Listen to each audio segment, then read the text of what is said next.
જય સચ્ચિદાનંદ. જય સચ્ચિદાનંદ.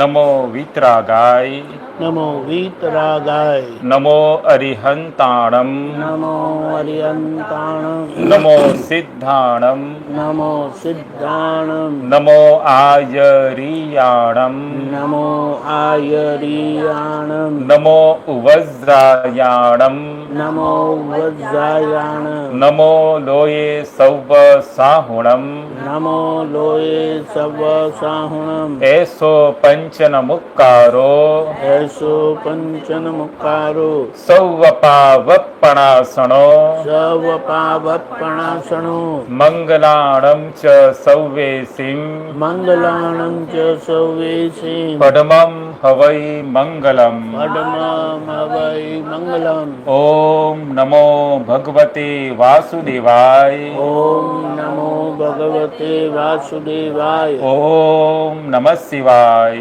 ઓમ નમઃ શિવાય. જય સચ્ચિદાનંદ.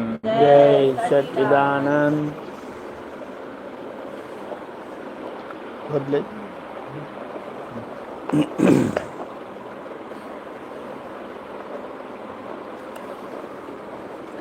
જય સચ્ચિદાનંદ.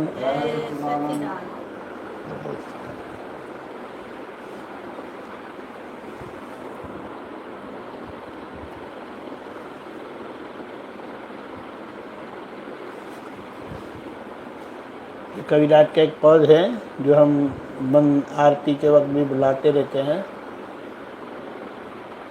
मन वचन काया से बिल्कुल जुदा ऐसा, मन वचन काया से बिल्कुल जुदा ऐसा, ब्रह्म संबंध वाला मैं शुद्ध आत्मा ही हूँ। ब्रह्म संबंध वाला मैं शुद्ध आत्मा ही हूँ।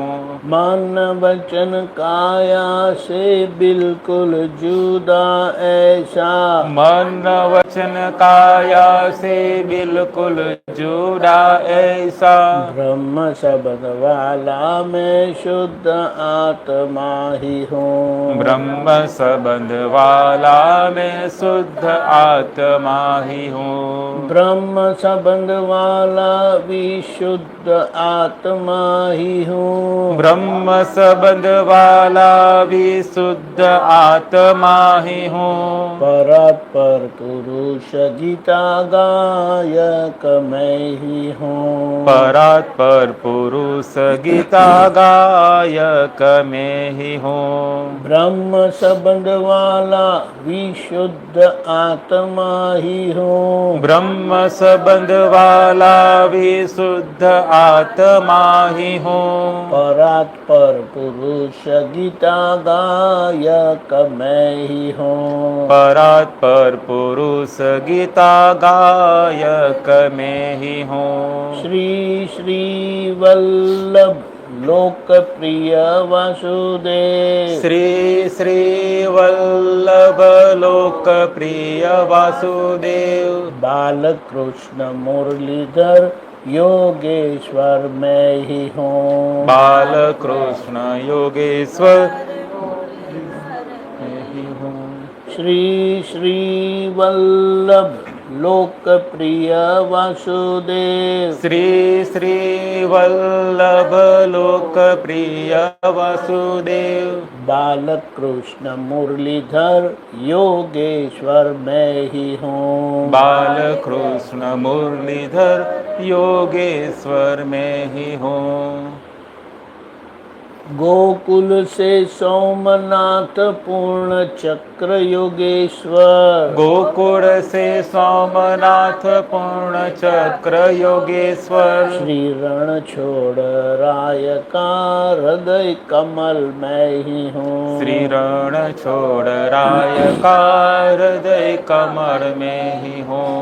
गोकुल से सोमनाथ पूर्ण चक्र योगेश्वर, गोकुल से सोमनाथ पूर्ण चक्र योगेश्वर, श्री रण छोड़ राय का हृदय कमल मैं ही हूँ। श्री रण छोड़ राय का हृदय कमल में ही हूँ। त्रिशूल है फिर भी जगत जहर पीने वाला।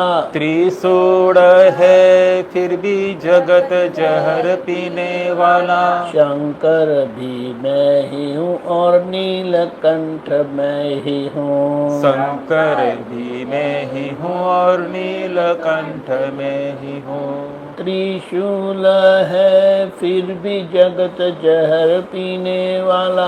त्रिशूल है फिर भी जगत जहर पीने वाला। शंकर भी मैं ही हूँ और नीलकंठ मैं ही हूँ। शंकर भी मैं ही हूँ और नीलकंठ मैं ही हूँ।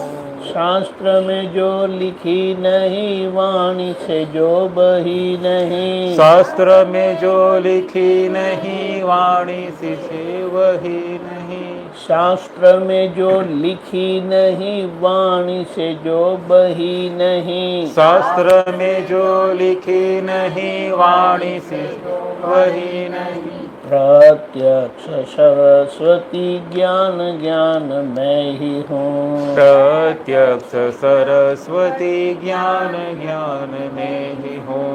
प्रत्यक्ष सरस्वती ज्ञान ज्ञान मैं ही हूँ। प्रत्यक्ष सरस्वती ज्ञान ज्ञान में ही हूँ। ज्ञान ज्ञान मैं ही हूँ। ज्ञान ज्ञान में ही हूँ। हीन पुण्य मनुष्य को सत्य समझाने।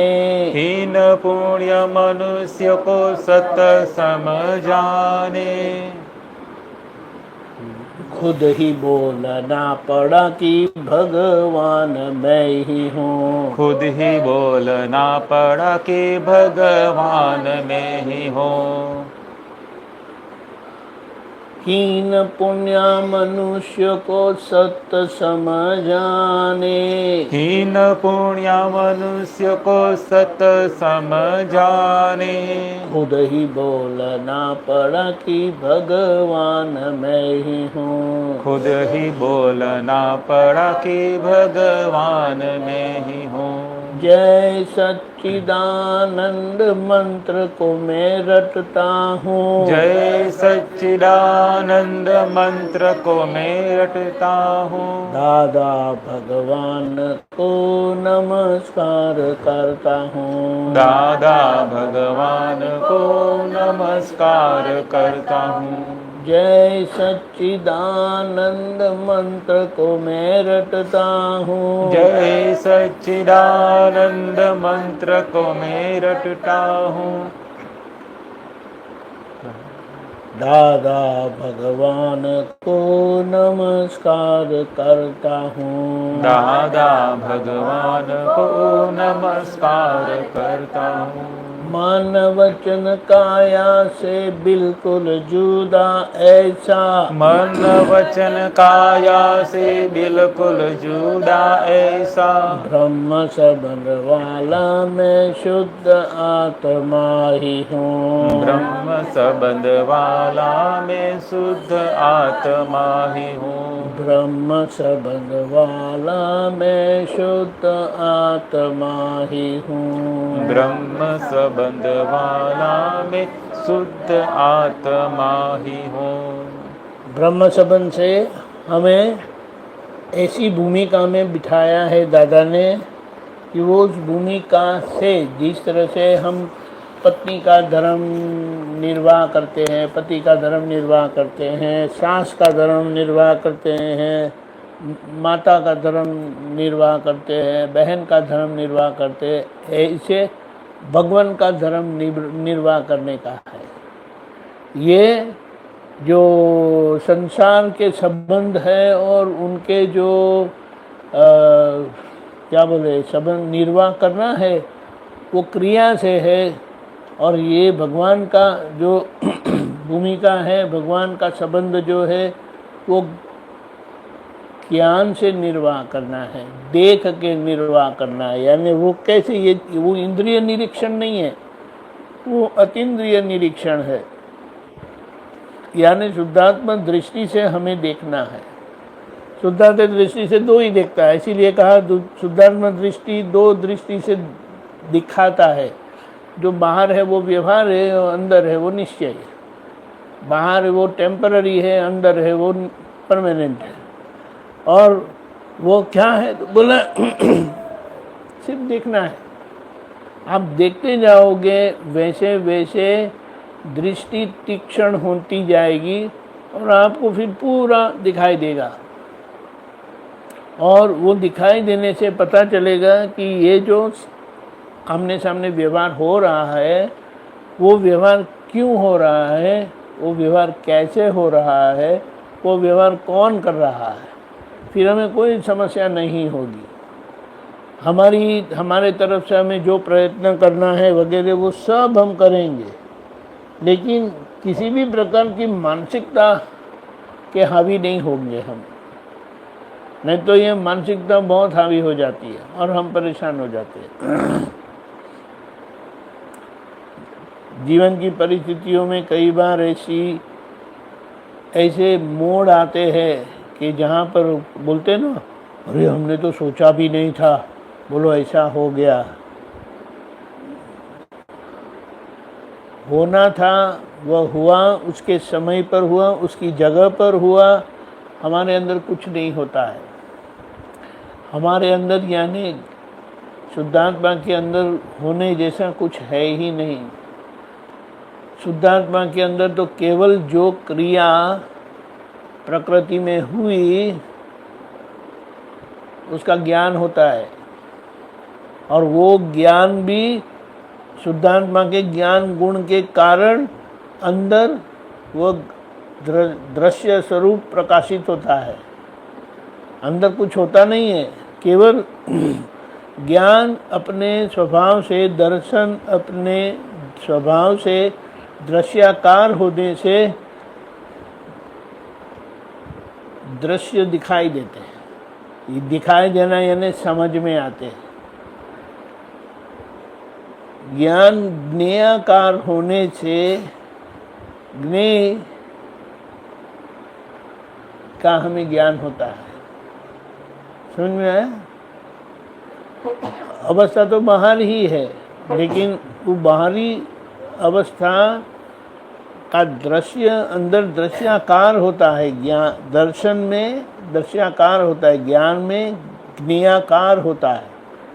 यानी ज्ञान तो ज्ञान ही है, लेकिन बाहर जैसा है ना ऐसा अंदर वो दृश्याकार हो जाता है। जो दृश्य होता है बाहर, वो दृश्य के आकार का दर्शन हो जाता है। बहुत अच्छी चीज़ है।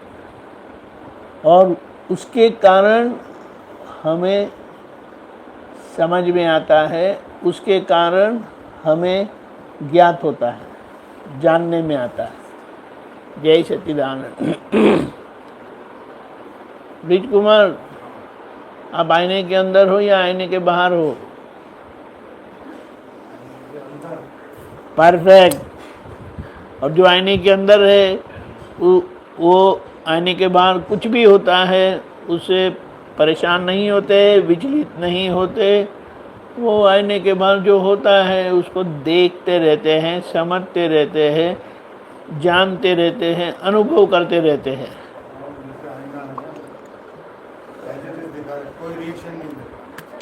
हाँ, आईना कोई रिएक्शन नहीं देता। और हम आईना की दृष्टि से जब परिस्थितियों को देखेंगे तो वो आईने की तरह हम भी बिल्कुल असर मुक्त रहेंगे, कुछ होता नहीं है।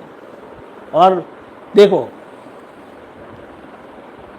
एक हम उसको क्या बोलते हैं, उदाहरण लेंगे। सागर में लहरें उठती है। अगर हम लहरों को देखेंगे तो लहरें दिखाई देंगी, बड़ी लहरें, छोटी लहरें, बराबर है। अगर हम पानी को देखेंगे, वही लहरों को पानी ही है ऐसा देखेंगे तो पानी ही दिखाई देगा, लहरें नहीं दिखाई देगी। समझ में आया? ऐसा है। तो जैसे कि ये सारा पुद्गल का ढेर है, पुद्गल का ढेर है समझो। तो ये पुद्गल के ढेर में से ये सब आकृतियाँ खड़ी हो गई है और वो आकृति एक दूसरे के हिसाब वाली है, वो टकराती है और टकरा के फिर से वो ढेर में विलीन हो जाती है। तो उसमें हमें टेंशन क्या करने का? मेरापन टेंशन करवाता है ना। नहीं, इसीलिए वो मेरापन मेरा नहीं है वो समझना है। जानते हैं मेरा नहीं है। नहीं, मेरापन मेरा नहीं है, शब्दों में है ना, अनुभव में नहीं आया। समझना पड़ेगा। मेरापन मेरा नहीं है, उसका मतलब जो मेरा करके कहते हैं वो मैं नहीं हूँ। तो वो इसलिए दुखी होते हैं ना, मतलब इसलिए। नहीं नहीं, लेकिन वो मेरापन जो करता है वो मैं नहीं हूँ। मुझे तो उस मेरेपन का भी ज्ञान होता है। समझ में आया? हाँ, तो पहले वो मेरेपन की पकड़ में से छूट जाओगे और फिर मेरापन किसके प्रति मेरापन है उसको समझ लेने से हम वहाँ से छूट जाते हैं। मेरापन किसके प्रति का मेरापन है तो आप समझ जाओगे कि वो तो मैं हूँ ही नहीं। पधारिए, जय सच्चिदानंद। इसीलिए ये ज्ञान क्या कहता है? ज्ञान तो अपनी जगह विज्ञान स्वरूप से काम करता ही है। विज्ञान स्वरूप से काम करने का मतलब क्या है? वो एक होता ही नहीं है कभी। पता रही है, वो कभी भी एक होता ही नहीं है। यानी ज्ञान जैसे आईना स्वरूप अलग ही रहता है और परिस्थितियां जो भी है वो आईने के बाहर ही है। फिर हमें टेंशन क्यों करना है? पर वो दिमाग में आती रहती है ना, तो मैं उसको क्या बोल जानते हैं कि हमारी अवस्था ऐसी उसको हो। क्या बोलते हैं समझते हैं हम। वो चक्कर में बैठते हैं ना, क्या बोलते, चक्रमा होता है ना ऐसे और फिर बाहर आते तो फिर ऐसा घूमता है ना, वो ऐसी असर है बस। हाँ ऐसी है, पर वो भी नहीं आनी चाहिए। नहीं आनी चाहिए ऐसा नहीं, वो जो आती है ना उसको देखने का है, समझने का है, पहचानना है कि ये मैं नहीं हूँ, ये मेरा नहीं है, ये मैं नहीं हूँ। फिर मजा आएगी। फिर जो परिस्थिति है वो परिस्थिति में आप एक हो जाओगे, लेकिन नाटक रूप एक रहेंगे, हकीकत में नहीं। हकीकत में तो आप अलग ही रहेंगे, लेकिन आपका व्यवहार सहज नॉर्मल कब हुआ कहा जाए?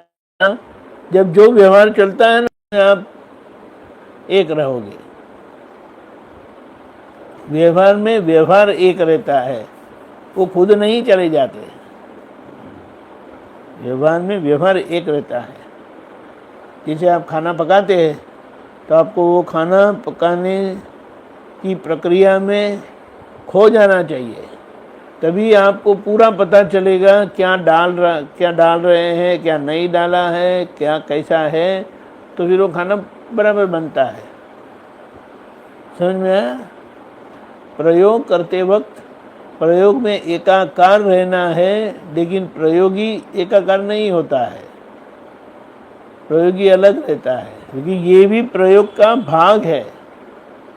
ये भी प्रयोग का भाग है। जो अवस्था है वो अवस्था का एक पुरावा है, तो उसको वो अवस्था में लीन होना चाहिए, तब वो अवस्था ढंग से हो पाएगी।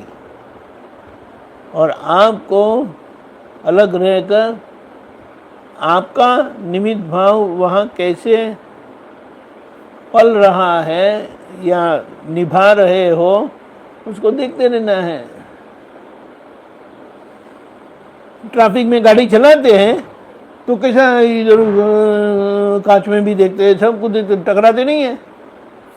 तो जैसे वो वहाँ बहुत स्थूल जागृति है, वहाँ हम निश्चय स्वरूप रहकर ये व्यवहार के क्या बोले,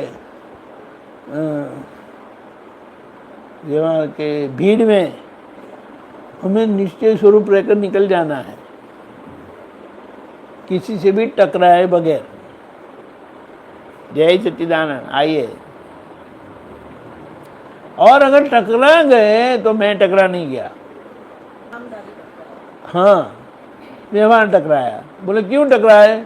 जागृति कम पड़ी, इसीलिए कोई यहाँ से आ रहा था ना, वो हमने देखा नहीं और हम टकरा गए। सॉरी, देख के चलाओ, देख के चलाओ। समझ में आया? हम सॉरी कहेंगे तो वो चिल्लाएंगे भी, देख के चलाओ ना, ऐसा। फिर इतने हम एक्सपर्ट हो जाएंगे ना, सारे व्यवहार की भीड़ में से हम अपने व्यवहार को इस तरह से निकाल के ले जाएंगे, किसी को छुएगा नहीं, यानी किसी को असर करेगा नहीं और हमें भी असर नहीं होगी, तब हम निकल गए। जैसे बहुत सारे लोग होते हैं, वो जगन्नाथ रथ यात्रा में भगदड़ हुई थी ना, भगदड़ बोलते हैं ना, वहाँ हम थे। और पहली भगदड़ में से हम बच गए, दूसरी तीसरी में हम नहीं थे, वो बहुत बड़ी थी। दूसरी और तीसरी हुई ना, वो बहुत बड़ी, ये इतनी बड़ी नहीं थी, लेकिन भगदड़ तो थी, लेकिन हम अच्छे से बच गए। क्योंकि हम, जैसे वो पानी बहता है ना, तो पानी बहता है, यानी नदी बहती है, तो नदी का बहाव बीच में बहुत तेज होता है, काफ़ी तेज होता है। हम पढ़ाई साइंस में पढ़ते थे ना, तो वो हमें बताया गया था कि पानी की स्पीड जो होती है ना, वो बीच में सबसे ज़्यादा होती है, और जैसे वो साइड में होती जाती है ना, वो कम कम कम कम कम, और साइड बिल्कुल साइड में तो ज़ीरो होती है, पानी वहाँ जैसे बहता ही नहीं है। ऐसा वो भगदड़ भी ऐसा होता है।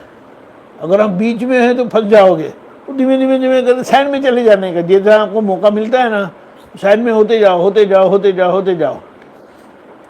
धक्का ऐसा आता है, लेकिन आपको ऐसे ऐसे ऐसे करके साइड में चले जाने का। हम इस तरह से साइड में निकल गए, बच गए। आप जगन्नाथ जी में रथ पे हाँ अभी तो थे ना, वहीं से तो आए। वहीं थे क्या? हाँ बोलो, हमारा काम ही नहीं है ऐसा कर दे। लेकिन मैंने अपने आप को देखा, मैंने ऐसा कुछ नहीं किया, मैं सिर्फ, मेरा लक्ष्य यही था, साइड में चलते जाओ, साइड में जाते जाओ, साइड में चलते जाओ, साइड साइड साइड करके निकल गए। क्यों धक्का मारते ताकत से, हमारा काम ही नहीं। मैंने तो देख लिया कि एक जो, उसको क्या बोलते हैं, मालिक भाव का, मेरेपन का प्रभाव या मेरेपन का व्यक्त होना, ये क्या बोला जाता है, एक हिंसक प्रकार का मेरापन होता है। उसको बस उसको हिंसक भाव ही बोलता है। धक्का मारते हैं क्योंकि उनको लगता है कि मैं फंस जाऊंगा, मैं मर जाऊंगा, तो अपना बचाव करने के लिए वो ऐसा करते हैं। जैसे वो बताया ना, हिंसक भाव, पीड़ाकारक भाव। मैं दीपक आनंद हूँ, मैं नामधारी हूँ, वो हिंसक भाव है, और वो हिंसक भाव के कारण पीड़ाकारक भाव आ ही जाता है। यानी दूसरों को पीड़ा देने की भावना, खुद का रक्षण करने के लिए दूसरों को पीड़ा देने की भावना, ठीक है। पीड़ाकारक भाव, हिंसक भाव, पीड़ाकारक भाव। फिर तिरस्कार भाव। तिरस्कार भाव को किसको क्या कहते हैं कि अतिरेक अभाव। अतिरेक अभाव होने के कारण जिनके प्रति आपको तिरस्कार भाव होता है ना, तो उनकी उपस्थिति आपको अच्छी नहीं लगती। आप बोलेंगे या मैं रहूँगा या वो रहेंगे, ऐसा तिरस्कार भाव ऐसा। और तिरस्कार भाव के कारण आपको कभी कैसे पीड़ाकारक भाव में आप आ जाओ कह नहीं सकते, लेकिन अहंकार के साथ तिरस्कार भाव तो पीड़ाकारक भाव आ ही जाएगा। और अभाव भाव यानी क्या है, मैं आपके आगे हूँ, मैं आपसे थोड़ा ज़्यादा जानता हूँ, और आप थोड़ा कम जानते हैं तो मुझे आपके लिए अभाव होता है, दूसरों के लिए अभाव होता है। ये तो जानते नहीं, ये समझते नहीं है, हम समझते हैं। समझ में आया? और दादा ने क्या कहा, हमें ये सभी भावों से मुक्त होकर, मुक्त तो नहीं हो पाएंगे इतना जल्दी, लेकिन हमें तिरस्कार भाव से बाहर आकर अभाव भाव के प्रतिक्रमण पर आ जाना चाहिए। पर तिरस्कार भाव तो जैसे मुस्लिम होते हैं उनको देख के आता है, उसको समझना पड़ेगा। कितना भी समझाती हूँ मनीषा को फिर भी आता है। देखो एक बात ऐसी भी है, एक तिरस्कार भाव आने का कारण यह है कि पहले का बहुत बुरा अनुभव होगा, होगा जरूर। इसीलिए आप समझाना चाहते हो, ज्ञान रखते हो, दादा की बात रखते हो, लेकिन वो काम करने ही नहीं देता। लेकिन फिर अगर ऐसा होता है तो उसके लिए आपको प्रतिक्रमण रखना है, और जो है तो उनके लिए उनकी पूरी परिस्थिति को समझना है। जैसे कि कोई मुसलमान क्यों है, तो बोले उनका जन्म मुसलमान परिवार में हुआ इसीलिए वो उसे मुसलमान बनाया।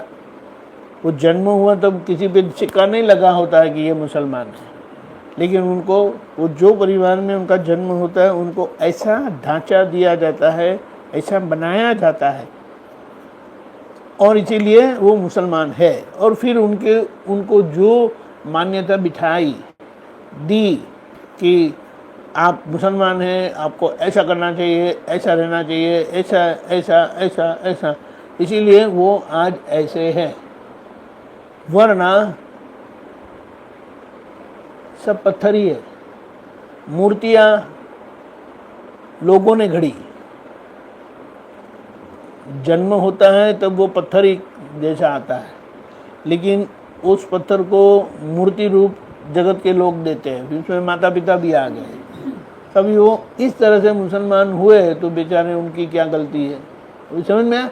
ऐसा करके देखोगे तो आपको अपना भी दिखाई देगा कि आप ऐसे क्यों हैं, क्योंकि आपका इस तरह से ऐसे परिवार में जन्म हुआ, इसीलिए आपका इस तरह से पूरा कंडीशनिंग हुआ, और इसके लिए आप ऐसे हो। तो आपको आपकी कंडीशनिंग को देख के दूसरे की कंडीशनिंग स्वीकार नहीं होती है, लेकिन आपकी भी एक कंडीशनिंग है ही, और ज्ञान से हमें अपनी कंडीशनिंग को भी कंडीशन करना है, और सामने वाले की कंडीशनिंग को समझ के उनकी असर में से निकलना है। अपनी कंडीशनिंग को डिकंडीशन करना है, और सामने वाले कंडीशन को, क्योंकि उनको हम डिकंडीशन नहीं कर सकते, लेकिन उनकी कंडीशनिंग को समझ के वो कंडीशनिंग की असर में से बाहर आना है, फिर कुछ नहीं होगा। सारे अड़ोस पड़ोस में बैठे होंगे ना, तो आप बीच में बिल्कुल स्वस्थ बैठ पाओगे, ऐसा है। लेकिन क्या बोलेंगे, किसी को देख के ही बोले मैं तो मेरी सांसें रुक जाती है, ऐसा बोलते हैं ना, ऐसा हो जाता है। लेकिन फिर नहीं होगा। और हम जैसा देखते हैं ना, हम जैसा देखते हैं यानी जैसा मानते हैं ना, ऐसी असर हमारे अंदर होती है, और वो असर उनके ऊपर रिफ्लेक्ट होती है। अब बोलो, जगत हमारा ही आईना है, हमारी ही प्रतिध्वनि है, एको है, ये हमें समझ में आता है। हाँ, परमाणु आने जाने का सवाल नहीं है, असर होती है, हमें असर होती है। हाँ हाँ, द्वेष यानी अभाव है, तिरस्कार है, वो फिर द्वेष में व्यक्त होता है, द्वेष स्वरूप से कि मुझे अच्छा नहीं लगता है। वो क्या बोलते हैं, ऐसा बोलते हैं ना, किसी के प्रति विशेष अभाव है, तिरस्कार है ना, तो क्या बोलते आई हेट करने का हिंदी में क्या बोलते हैं? मैं नफरत करता हूँ इन लोगों से, घृणा करता हूँ, ऐसा क्या था? हाँ, राग से झेलना पड़ेगा। नहीं, वो सब नहीं है, हमें इसमें से निकलना होगा। अभी ये बात नहीं है, हमें समझना है। अभी हमें समझना, क्योंकि ये कारण स्वरूप नहीं है, हमारा द्वेष कारण स्वरूप नहीं है। जो कारण स्वरूप है ना, वो भविष्य में कार्य में ऐसा आता है। हमें तो इसमें से निकलना है, समझ में आया? कारण स्वरूप का मतलब जो कारण कॉज अभी, पिछले कारण डालो। हाँ, कारण स्वरूप आज क्योंकि आज वो कारण स्वरूप नहीं है, वो बीज नहीं पड़ रहा है, लेकिन वो बीज पड़ा था ना, उसका फल द्वेष स्वरूप आ रहा है। हाँ, इसीलिए उसमें से आपको निकलना होगा। तो बीज नहीं पड़ रहा है। मैं शुद्धात्मा हूँ, वो जो प्रतीति है ना, वो तो सिर्फ प्रतीति है, उस समय नहीं, तो हाजिर होती है। लेकिन वो हाजिर नहीं हो, फिर भी प्रतीति होने के कारण बीज नहीं पड़ते।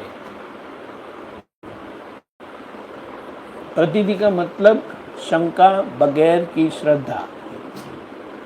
प्रतीति का मतलब संयोग के दबाव में आपको जागृति नहीं रहेगी, लेकिन जैसे संयोग का दबाव निकल गया तो आपको मैं शुद्धात्मा हूँ करके रहेगा। संयोग के पूरे दबाव में मैं शुद्धात्मा हूँ करके रहता है तो उसे अनुभव का, और संयोग का कोई दबाव नहीं और वो प्रतीति काम करेगी और आपको ख्याल में रहेगा मैं शुद्धात्मा हूँ, वो प्रतीति है।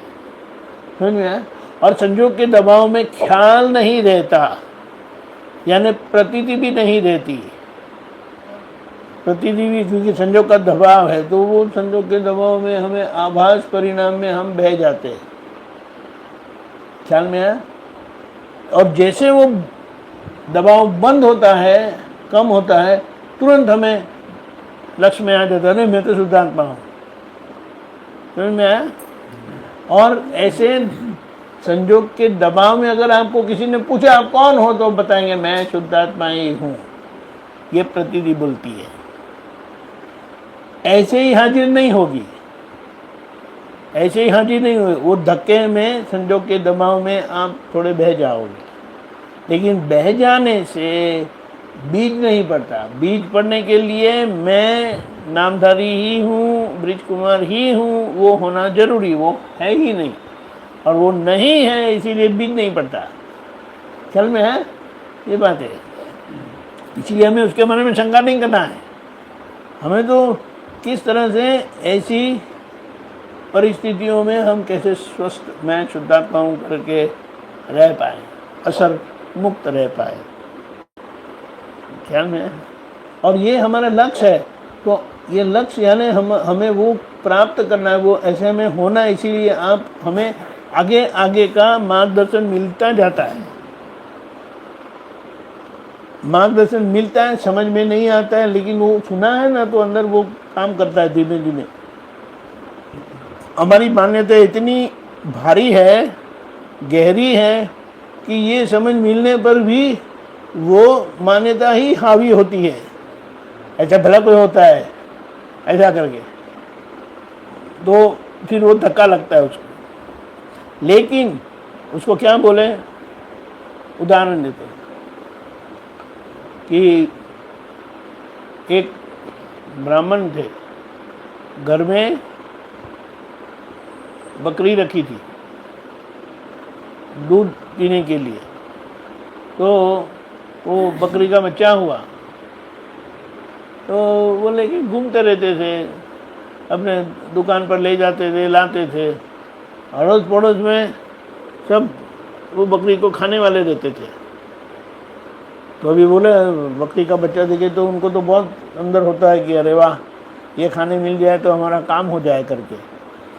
तो अभी बोले वो देंगे तो नहीं, तो वो अड़ोस पड़ोस के 3-4 लोगों ने कावतरा को क्या बोलते हैं,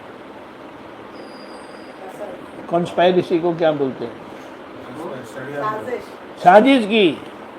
क्या की, वो एक दिन ऐसे दुकान में लेके जा रहे थे बच्चे को, जय सच्चिदानंद,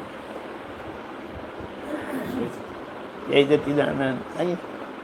दुकान में ले जा रहे, तो रास्ते में एक उनको मिला, सब आगे आगे करके मिले थे। पहले ने कहा कुत्ते का बच्चा बहुत अच्छा है, हाँ? कुत्ते का बच्चा थोड़ी ही है। और वो अड़ोस पड़ोस वाले बोलते हैं, यार वो बोलते कुछ तो होगा, लेकिन वो ध्यान नहीं दिया। बकरी के बच्चे को कुत्ते का बच्चा क्या कहते हैं, उसको समझ में नहीं आता है। थोड़े आगे गए वो दूसरे आए, अभी दूसरे ने भी ऐसे ही किया। अरे वाह, इतना अच्छा कुत्ते का बच्चा, बहुत अच्छा है, हाँ? हाँ?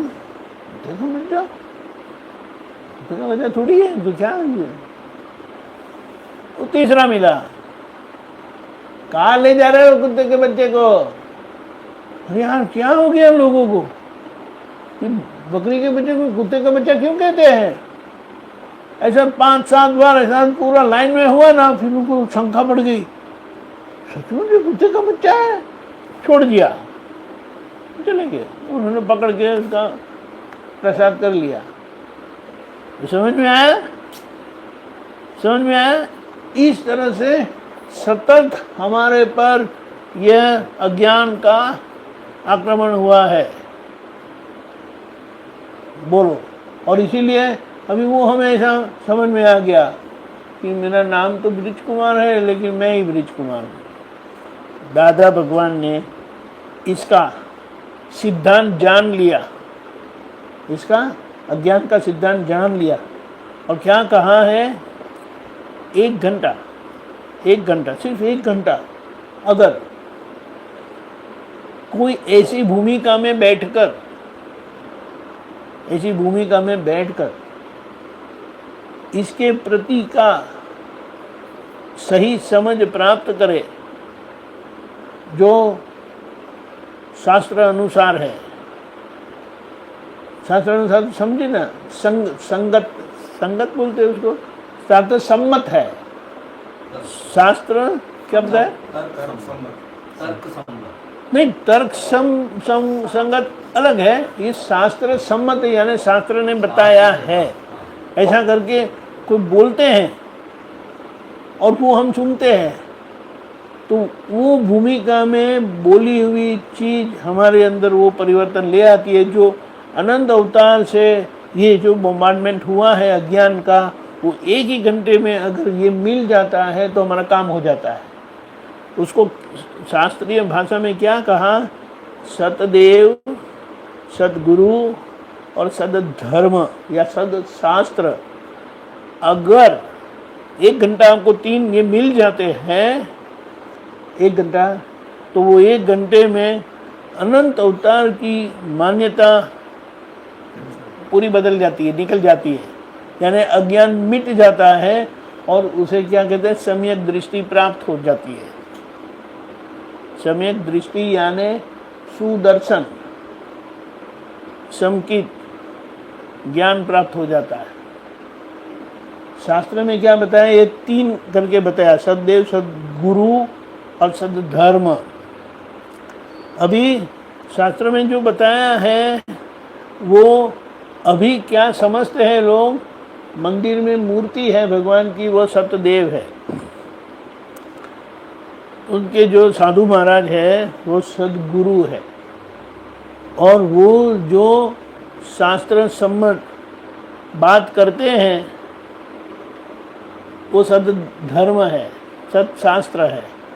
लेकिन सदगुरु है, लेकिन सत की प्राप्ति नहीं है, सतदेव अंदर है। ये समझ में है? सतदेव किसको कहा? मूर्ति को कहा। सदगुरु वो खुद साधु है वो, और सत्शास्त्र वो जो उन्होंने उसका क्या बोला, अध्ययन करके बोलते हैं। लेकिन सतदेव तो अलग है ना, वो कितना भी घंटा बोलेंगे तो उसका कोई फर्क नहीं पड़ेगा। समझ में आया? अभी जब महावीर भगवान हाजिर थे, सतदेव हाजिर लिविंग, उन्होंने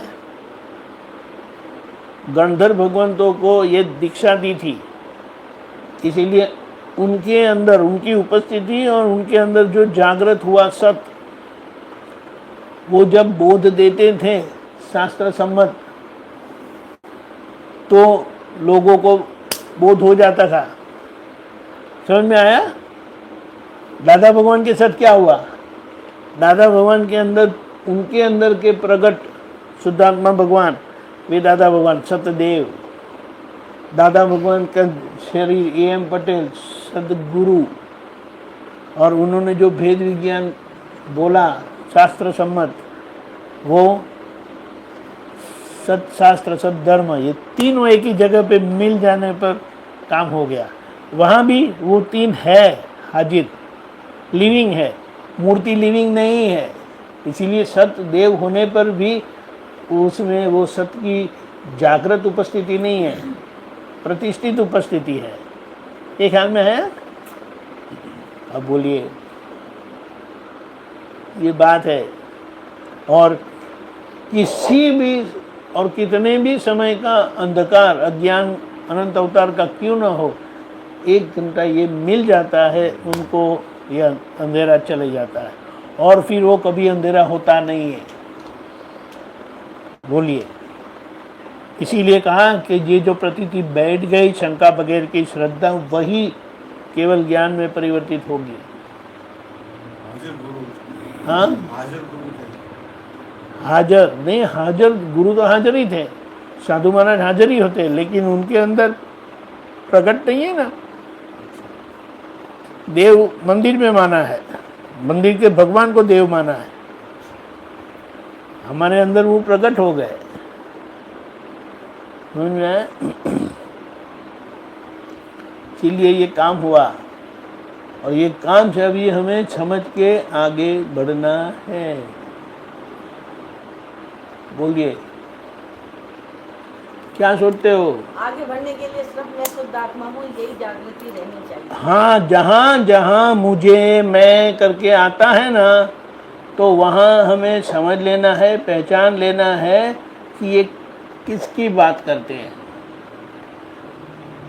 रमेश जी कहते हैं आज मुझे ठीक नहीं लग रहा है, तो आप क्या समझते हैं? उन्होंने नहीं कहा रमेश जी को ठीक नहीं हो रहा है, ठीक नहीं लग रहा है, लेकिन आप समझ जाते हैं कि रमेश जी को ठीक नहीं है। उन्होंने नहीं कहा, उन्होंने तो कहा मुझे ठीक नहीं है, लेकिन आपने समझ लिया कि रमेश जी को ठीक नहीं है।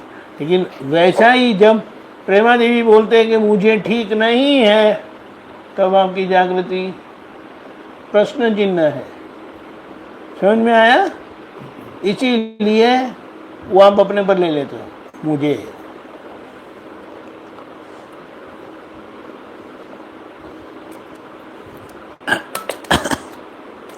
समझ में आया? तो वहां जब ऐसा बोला जाता है तो अच्छे से सुन लो, अरे ये प्रेमा देवी किसकी बात कर रहे हैं? आप जब कोई दूसरों की बात करते हैं तो आप बोलेंगे पापा को ठीक नहीं है आज, बराबर है?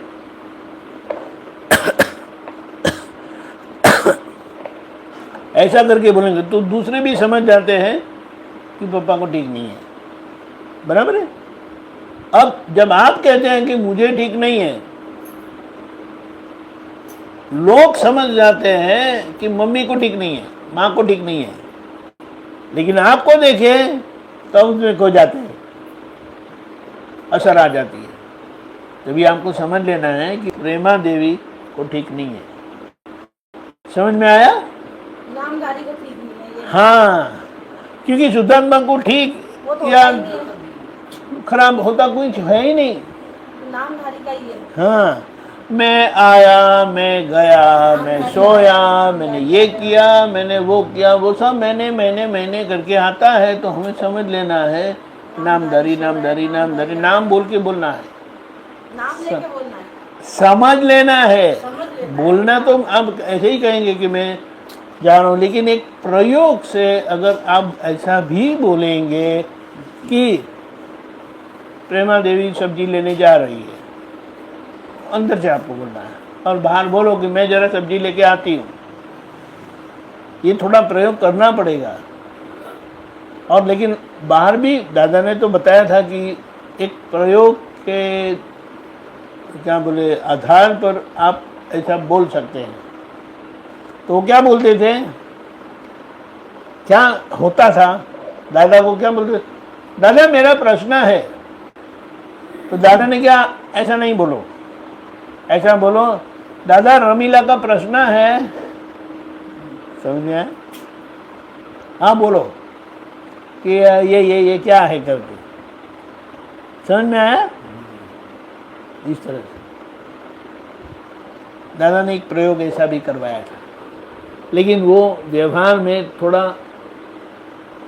बराबर सेट नहीं होता है, क्योंकि लोग बोलते ये क्या बात करते हैं। वैसे दादा ने तो ऐसा बताया कि लोग बोलेंगे कि हाँ जैसे कि आप और प्रेमा देवी अलग हो, ऐसा बात करते हो। हम बोलेंगे हाँ है ही ना अलग, समझ में आया? लेकिन ये लोक व्यवहार ऐसा नहीं है। लोक व्यवहार क्या करते हैं, हम ज़रा सब्जी लेके आते हैं, ठीक है माँ लेके आइए आप, वो समझ गए कि माँ सब्जी लेने गई है और आप मानते कि मैं सब्जी लेने गया। समझ में आया? यही है। आज मार्केट में बहुत भीड़ थी, बारिश बहुत होने से सब्जियां बहुत महंगी मिल रही है। समझ में आया? ये सब असर में से इस तरह से निकल, बात सही दृष्टि से समझने में ही है। सही दृष्टि से समझ लिया तो आपको कोई असर नहीं होगी। क्या बोले, बहुत धूप है, आप घर पर बैठे हैं, एसी में बैठे, पंखा चालू करके बैठे और बोलते धूप बहुत है, तो आप वैसे ही परेशान होंगे। और अगर बाहर जाना हुआ ना तो धूप आपको परेशान करेगी, और जब बाहर जाओगे तो आप बोलेंगे अरे वाह आज तो बहुत मौसम बढ़िया है ना, तो असर बंद हो जाएगी। असर अपनी गर्मी के कारण होती ही है, लेकिन जब हम कहते हैं कि गर्म बहुत है तो उसकी ज़्यादा असर होती है। लेकिन आपने उल्टा बोला कि नहीं मौसम बहुत अच्छा है, तो वो असर नहीं होती है। इसीलिए उसको क्या बताया, एक उदाहरण देते हुए कि 3 लोग थे,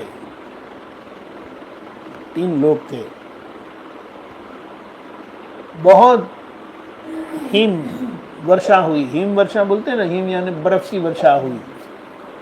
अभी तीनों वही परिस्थिति में आए। पहला जो अज्ञानी थे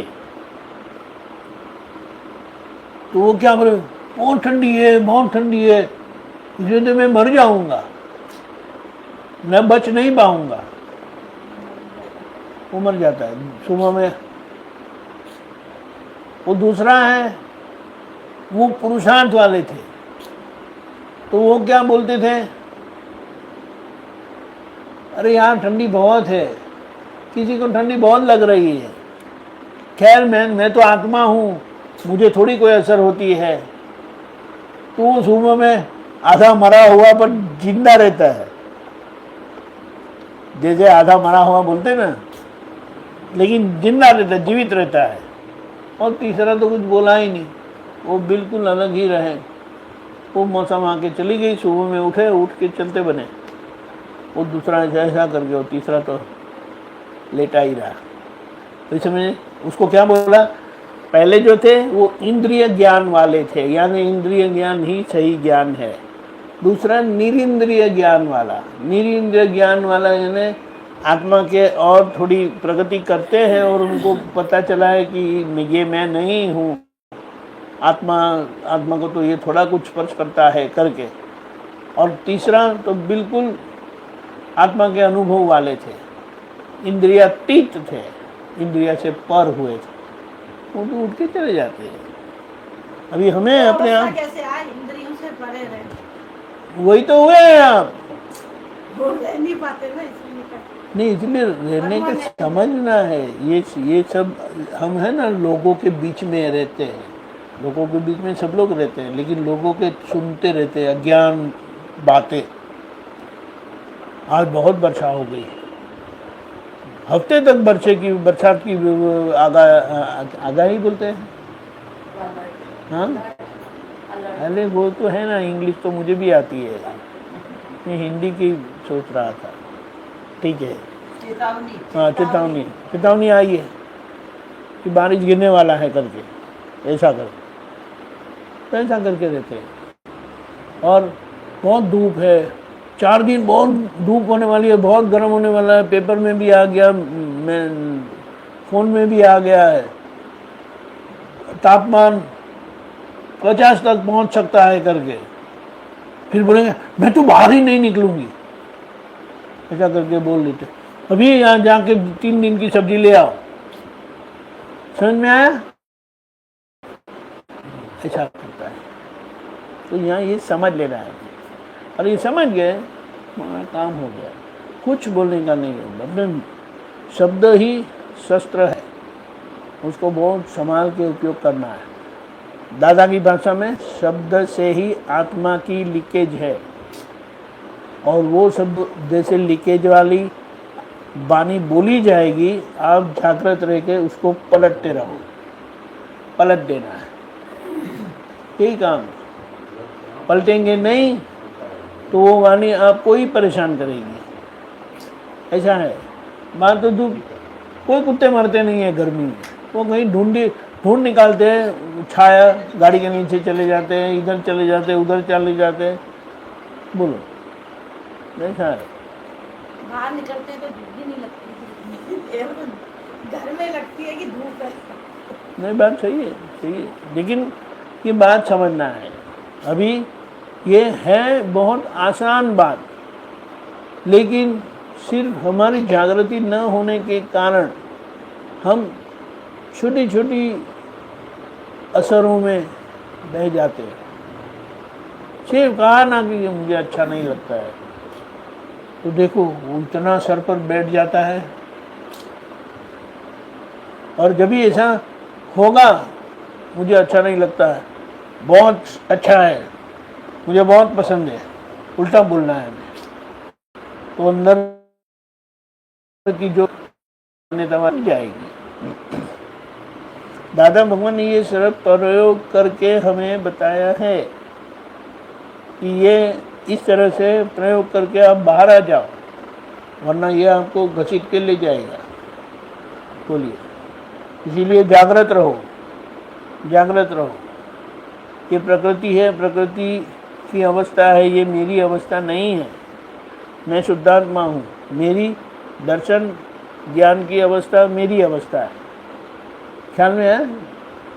हाँ। लेकिन हम लोगों के बीच में ही रहते हैं, वही ताने सुनते हैं, वही बातें सुनते हैं, तो वही हमें भूत सवार होता है। बीच की स्थिति है ना, हाँ, बीच की स्थिति है जो नहीं, बीच की स्थिति तो सभी की है, लेकिन लोगों के परिचय में रहने से लोगों की बातों में आ जाना स्वाभाविक है। लेकिन फिर जैसे बाहर जाते हैं, कपड़े गंदे होते हैं, सब कचरा लगता है तो स्नान कर लेते हैं, हाथ मुंह धो लेते हैं, कपड़े बदल लेते हैं। उसी तरह से जब बाहर से आते हैं तो लोगों का जो हमने सुना ना, उसको बदलना पड़ेगा, क्या बोलते हैं, सुधारना पड़ेगा। नहीं तो वो असर लेके आप सो गए, कल फिर से वो असर में आ गए, फिर से वो असर में आ गए, तो फिर असर में ही रहोगे। जैसे अगर हम हाथ पैर धो लेते, उसी तरह से उसको भी करेक्ट कर लेना है। बोलो, बात बहुत सीधी है, सरल है, और इतनी भारी नहीं है, लेकिन समझना, क्योंकि हमारा अज्ञान प्रभाव इतना भारी है कि सीधी सरल बात हमें समझ में नहीं आती है। इसीलिए दादा कई बार पूछते थे, अज्ञान भारी है कि ज्ञान भारी है?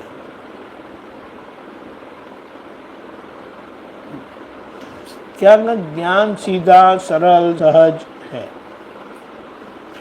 लेकिन जय सच्चिदानंद, आपको अज्ञान इतना सवार हो गया है कि सीधा सरल सहज ज्ञान होने पर भी वो आपको भारी लगता है।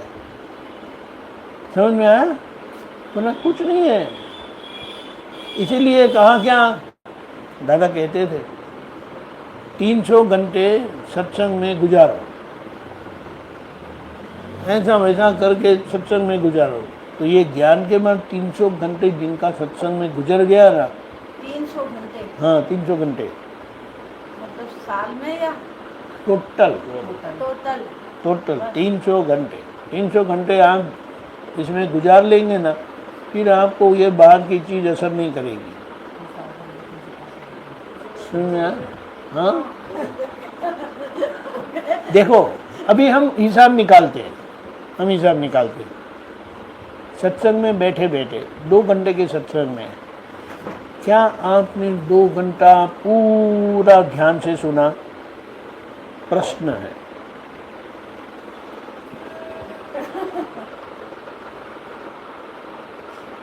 बातें चल रही है, क्या मैंने क्या अनुभव किया है, स्कूल की बात बता दो, कॉलेज की बात बता दो और सत्संग की भी बात बता दो। बातें चल रही है और किसी ने पूछ लिया, अरे शाम को हम कितने बजे निकलने वाले हैं? कहते हैं 8 बजे निकल जाने वाले। वो जो 4 शब्द मेरे कान में मिस हो गए ना दादा के, तो आगे की बात समझ में नहीं आती। समझ में आया? आप सोचो कि जो सो गए हैं या गप्पे छप्पे लगाते हैं। इसीलिए दादा ने 300 घंटे जागृति में रहना है। जागृति में रहना नहीं, सत्संग में जागृत है। सत्संग में जागृत रहना है। हाँ, तो फिर सचमुच मैं तो ये मानता हूँ रियली, जो दादा ने कहा है ना, अगर ये हो जाता है ना, वैसे तो ज्ञान ही सक्षम है, लेकिन वो ज्ञान कृपा से मिलने से उसका उपयोग हमें जीवन व्यवहार में कैसा करना है, वो 300 घंटे जो हो जाते हैं ना, तो अब वो पूरा पक्का हो जाता है। लेकिन वो 300 घंटे ऐसे जागृतता से सुनना चाहिए। फिर गप्पे लगाते सो जाते हैं, कई बार होता है हम सोचते हैं जागृति में है, फिर पता नहीं मन कैसे चला जाता है। इसीलिए उसके लिए क्या कहा, ये बच्चे लोगों से मैंने सुना कि ध्यान केंद्रित करने के लिए जैसे मैं बोलता हूँ, आपको पीछे पीछे अंदर बोलना है। समझ में आया? कैसे मैं बोलता हूँ तो आपको अंदर से मैं बोलता हूँ,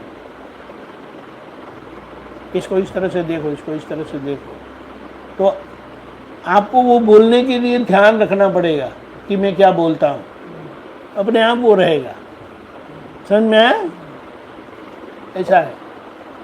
ये स्कूल में बच्चों को सिखाते हैं कि टीचर क्या बोलती है, उसको अगर आपको अच्छे से याद रखना है या फोकस करना है तो इस तरह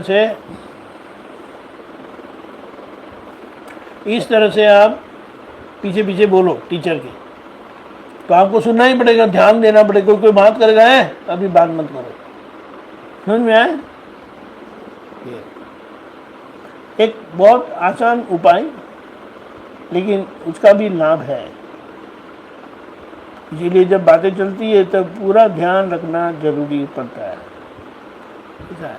लेकिन हम बराबर डब्बा के खा के आए होते, आराम हुआ नहीं, ऑफिस में टाइम हो गया और ऐसे ही वो उलझी हुई बात को वहाँ छोड़ के यहाँ आए, बीच बीच में उलझी हुई बात याद आ रही, यार वो कल आने वाला है, झगड़ा करके गया वापस, हाँ दादा क्या बोलते हैं।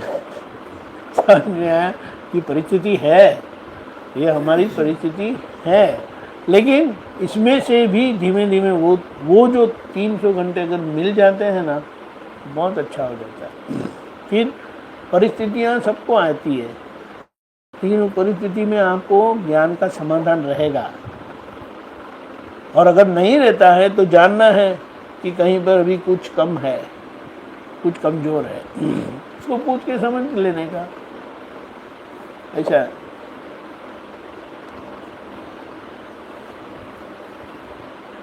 पेट दुखने लगा, अरे यार रात के 2 बजे, कौन से डॉक्टर को उठाऊं? अरे कोई भी डॉक्टर को उठाओ यार, उसका काम ही है, डॉक्टर का काम है पेशेंट को देखना। और जब परेशानी होती है तभी तो डॉक्टर को याद करेंगे। और डॉक्टर बोलते हैं कि सुबह 8 बजे आ जाना, तो क्या तब तक मैं मर गया तो ऐसा है, तो हमें पूछ लेना है। शुरू की बात है, संयम धाम गए थे और 2:30 बजे किसी का फोन आ गया और उन्होंने कहा मुझे प्रश्न पूछना है। मैंने कहा आपको मालूम है ऑफिस का 9 से 5 टाइम होता है। फोन रख दिया, तो फोन तो रख दिया मैंने। फिर अंदर से विचार आया कि कोई मूर्ख होगा कि आपको 2 और 2:30 बजे कोई फ़ोन करेगा, कोई समस्या होगी तभी तो। मैंने वापस फ़ोन जोड़ा, मैंने कहा वेरी सॉरी, मैं 1 घंटे पहले ही सोया, इसीलिए थोड़ा नींद में कुछ ऐसा पूछा, मैं बोल गया।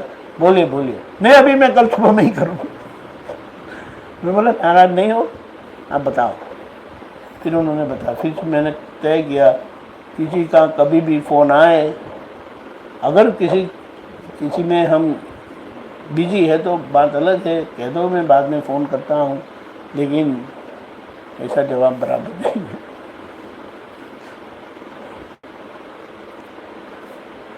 एक ही बार हुआ था, लेकिन हुआ था, बिल्कुल हुआ था, और मैंने बड़ा बुरी तरह से जवाब दिया था। लाइफ ब्लॉक के लिए वो गजब की हो गई ना।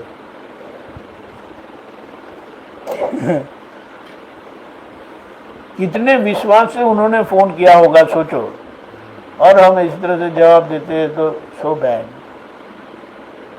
लेकिन सीखते हैं तो गलतियां हो सकती है, लेकिन हर बार हम ऐसे बोल नहीं सकते। धीमे धीमे एक समय आ जाता है कि आपसे गलती अपेक्षित नहीं है, तो उतना तो हमें ध्यान रखना ही चाहिए। एक बहुत वो सामान्य उदाहरण देता हूँ। सर्कल आता है ना, तो गाड़ी घुमा के ले जाते हैं। अभी एक बड़ी गाड़ी एसयूवी गाड़ी लेके चल रहे थे और उन्होंने उल्टा रास्ता काटा। वो तो इस तरफ से आ रहे थे ना, उन्होंने बोला काट नीचे उठाओ, नीचे उतारो, उतारो। दोस्त यार इतनी अच्छी गाड़ी चलाते हो तो नियम तो फॉलो करो। उन्होंने अच्छे से गाली दी, बोले ऐसा नहीं कहे घूम के आओ, लेकिन कहा कि इतनी बड़ी गाड़ी चलाते हो तो ढंग से तो चलाओ, ये क्या उल्टा आते हो करके। बात तो सही है, लेकिन ऐसा है, तो इसीलिए हमें ज्ञान मिला है तो हमें ऐसे जीना चाहिए, ऐसे रहना चाहिए। एक संजोग ऐसा होगा, किसी भी माता पिता का ये एक समस्या होती है, बच्चे सत्संग में आते नहीं है। उनकी बेटी थी, 10-12 साल की थी, यानी 7th में थी। वो बार बार उनको बोलते रहते थे बेटे सत्संग में आओ, बेटे सत्संग में आओ। वो ना ना ना ना करके बोलती थी। 1-2 साल गुजर गए, यानी अभी वो जैसे कि 8th और 9th में आ गई। तो फिर उन्होंने कहा पापा गिव मी बुक। बुक लिया, वो बुक पढ़ा। वो तो बहुत फास्ट पढ़ते हैं, उनको 20-25 पढ़ने की किताब, 40 पढ़ने की किताब तो विद इन नो टाइम वो छोड़ देते। पढ़ने के बाद बोली पापा एक बात कहूँ, बुरा नहीं लगाना। बोलो बेटी, आप कितने साल से सत्संग में जाते हैं, इसमें तो जो कुछ लिखा है वो तो आप कुछ करते ही नहीं है। बोलो क्यों पड़ेगा? आई एम सॉरी बेटा, वो समझ में नहीं आता है, नहीं समझे, इसीलिए हम बारी बारी सत्संग में जाना पड़ता। But then what you do in the satsang? वो बच्चे तो क्या है, उनको क्या, आपने जाना तो आपको फॉलो ही करना है। आपने जाना, जैसे टीचर ने कहा ना डू दिस, तो they have to do it, ऐसा है। दादा ने तो ऐसा कहा तो हम ऐसा क्यों नहीं करते? लेकिन पापा भी इतने उदार थे, उन्होंने ये स्टोरी अपनी बेटी के साथ की बात हमें बताई। वो ना बताएंगे नहीं, लेकिन बात तो सही है। हम कई बार ऐसा कर लेते हैं। हाँ, हाँ, एक महात्मा है, वो बड़े भाई है, घर के बड़े भाई, छोटे भाई को बार बार बोलते रहते हैं, अरे आओ ना तुम सत्संग में, आते नहीं। अभी बड़े भाई है ना, थोड़ा अभी सब में कमियां तो होती हैं, तो वो कुछ गलत बोल देते हैं या गलत कर लेते हैं। तो छोटा भाई थोड़ा शार्प है, और वो छोटे भाई डॉक्टर है, ये बिजनेसमैन है। तो ये छोटे भाई क्या बोलते हैं, मोटा भाई this is wrong, this is wrong. ये मैं नहीं करता हूँ, ये सब डिस्चार्ज है। तो वो क्या बोलते हैं, आप तो मोटर, इनको जब मैं बताता हूँ उनकी गलती, तो हर बार डिस्चार्ज है करके छटक जाते हैं। बोल, अभी उनको नहीं बोलना चाहिए, एकदम उनको तो बोलना चाहिए, my mistake, I am sorry, बोलो। अभी ये करते तो मैं सत्संग में कैसे आऊँ, आप मुझे बताओ। बोले मैं भी सत्संग में आके मुझे यही सीखना है, यही हो गया ना। और वो डॉक्टर है, बोलो, भाई डॉक्टर के साथ ऐसा थोड़ा इंटेलिजेंट बात करनी चाहिए, लेकिन ऐसा होता है। तो ये बोलने की चीज़ नहीं है, समझने की चीज़ है। और बाहर तो माफ़ी ही मांगनी है, जो भी गलती हो, किसी ने ऐसा करके किया तो हमसे कहानी पकड़ने का है, बस I am working on it, ऐसा करके पढ़ ले लें।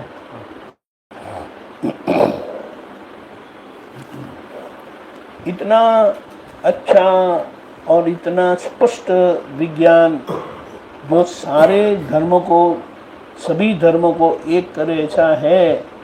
लेकिन हमें सभी प्रकार की संकुचितता में से निकलना है, नैरो माइंडेडनेस। ये संकुचितता हमें भी परेशान करती है, और लोगों को, दादा लोगों तक पहुंचने नहीं देता है, यानी लोग तक दादा पहुंचते नहीं है।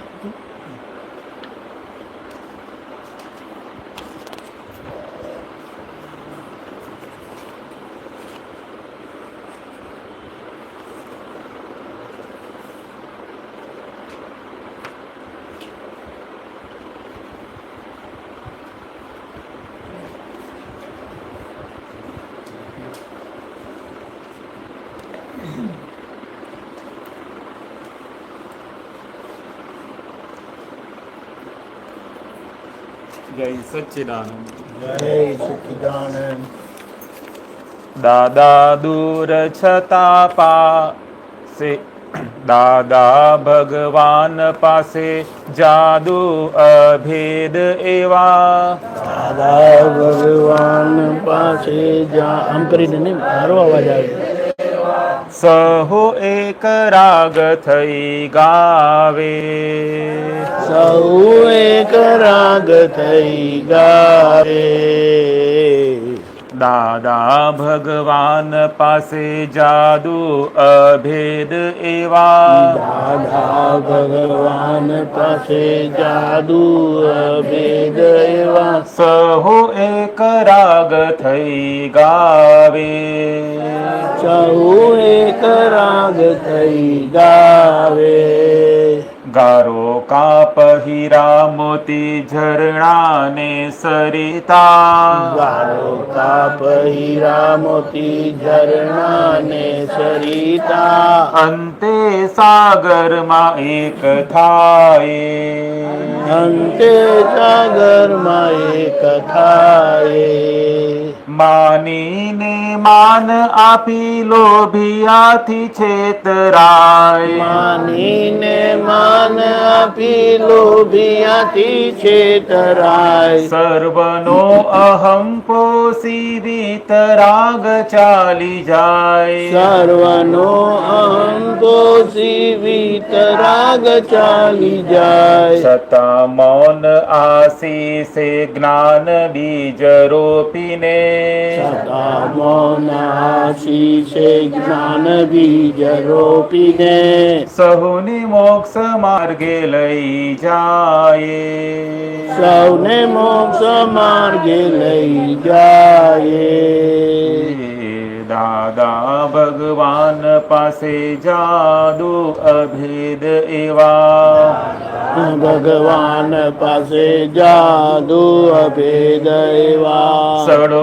દીઠો ત્યાંથી કાપે કડવી દવા અંતે મીઠી સડો દીઠો કાંતિ કાપે કડવી દવા અંતે મીઠી સડો દીઠો ત્યાંથી કાપે કડવી દવા અંતે મીઠી સડો દીઠો ત્યાંથી કાપે કડવી દવા અંતે મીઠી જગત રોગ કાઢનાર કારણ ભસ્મકની સિદ્ધિ જગત રોગ કાઢનાર કારણ ભસ્મકની સિદ્ધિ સર્વ સિદ્ધ ઉપાદાન નાડી જોઈને નિદાન સર્વ સિદ્ધ ઉપાદાન નાડી જોઈને નિદાન મોહ ગાંઠ ઝરી ખરી જાય મોહ ગાંઠ જરી ખરી જાય દાદા ભગવાન પાસે જાદુ અભેદ એવા દાદા ભગવાન પાસે જાદુ અભેદ એવા હળવો ફૂલ સત્સંગ પાચક ને પુષ્ટિકર હળવો ફૂલ સત્સંગ પાચક ને પુષ્ટિકર હસતા ને રમતા જ્ઞાન અપૂર્વ મુક્તિગર હસતા ને રમતા જ્ઞાન અપૂર્વ મુક્તિગર વિતરાગ અટપટ ક્ષીણ મોહજીને સ્વર વિતરાગ અટ્ટપટ ક્ષીણ મોહ જિનેશ્વર આપ મોક્ષ માળ પહેરાવે માડ પહેરાવે દાદા ભગવાન પાસે જાદુ અભેદ એવા દાદા ભગવાન પાસે જાદુ અભેદ એવા જ્ઞાની સત્પુરુષના ચરણ શરણ એ જ મોક્ષ જ્ઞાની સત્પુરુષના ચરણ શરણ એ જ મોક્ષ જ્ઞાની સત્પુરુષના ચરણ શરણ એ જ મોક્ષ જ્ઞાની સત્પુરુષના ચરણ શરણ એ જ મોક્ષ પૂર્ણ પ્રાગટ્ય 14 લોકી શક્તિ દોષ પૂર્ણ પ્રાગટ્ય 14 લોકી શક્તિ દોષ કહ્યું તું કૃપાળુ દેવે શોધી લેજો જ્ઞાની તેજ કહ્યું તું કૃપાળુ દેવે શોધી લેજો જ્ઞાની તે જ્ઞાન અવતાર મોક્ષ આપે જ્ઞાન અવતાર મોક્ષ આપે દાદા ભગવાન પાસે જાદુ અભેદ એવા દાદા ભગવાન પાસે જાદુ અભેદ એવા સહુ એક રાગ થઈ ગાવે સહુ એક રાગ થઈ ગાવે કારો કાપ હીરા મોતી ઝરણા ને સરિતા કાપ હીરા મોતી ઝરણા ને સરિતા અંતે સાગરમાં એક થાય અંતે સાગરમાં એક થાય દાદા ભગવાન પાસે જાદુ અભેદ એવા દાદા ભગવાન પાસે જાદુ અભેદ એવા જય સચ્ચિદાનંદ જય સચ્ચિદાનંદ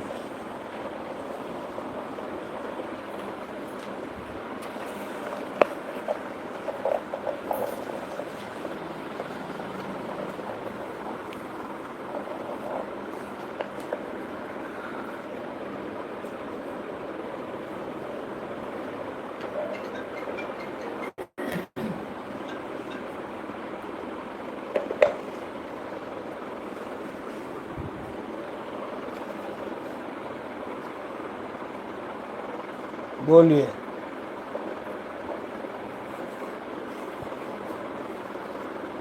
पुरुषार्थ और पराक्रम आज्ञा में रहना उसे पुरुषार्थ का, लेकिन जब ऐसी परिस्थिति आए कि हम आज्ञा में नहीं रह पाते,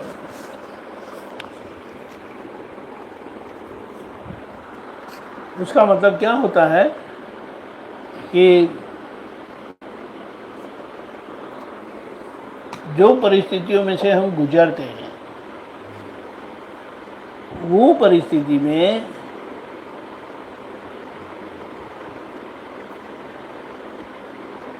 परिस्थिति हमें उनकी असल में खींचने की कोशिश करेगी, लेकिन आप शुद्धात्मा दृष्टि से रहोगे। यानी एक बाजू प्रकृति का धक्का है, प्रकृति कराती है, तो दूसरी तरफ आप आज्ञा से रहोगे, तो उसे पुरुषार्थ कहा। ये सामान्य उपयोग है। ये कार्य तो हो ही रहा था, लेकिन ये कार्य आपने शुद्धात्मा दृष्टि से देखा, शुद्धात्मा दृष्टि से देखा, वो पुरुषार्थ है। ये समझ में आया? एक बुद्धि का धक्का है, तो बुद्धि परिस्थिति को इस तरह से नापती है, बताती है ये है, ये है, और उसके सामने हम शुद्धात्मा की दृष्टि से रहते हैं। अभी जहाँ पर हमें ये व्यवस्थित है ऐसा मानने नहीं देता, जहाँ पर ये व्यवस्थित है ऐसा तो बड़ा कुछ होता है, मैं कैसे मान लूँ? तो बोले जहाँ पर व्यवस्थित हमें मनवाने नहीं देता, तो हमें पता चल जाता है और हम बुद्धि के विरुद्ध जाकर बुद्धि को समझ लेते हैं, पहचान लेते हैं कि ये व्यवस्थित को समझने नहीं दे रही है, फिर तर्क वितर्क करती है, ऐसा नहीं है, ऐसा नहीं है, ऐसा तो बोलना ही पड़ेगा ना, ऐसा तो करना ही पड़ेगा ना। तो ऐसी परिस्थिति में जहाँ आप आज्ञा चूक ही जाओगे, बुद्धि में दखल दे। हाँ, बुद्धि के धक्के से आप आज्ञा चूक ही जाओगे, तो यानी आप पुरुषार्थ में नहीं रह पाओगे।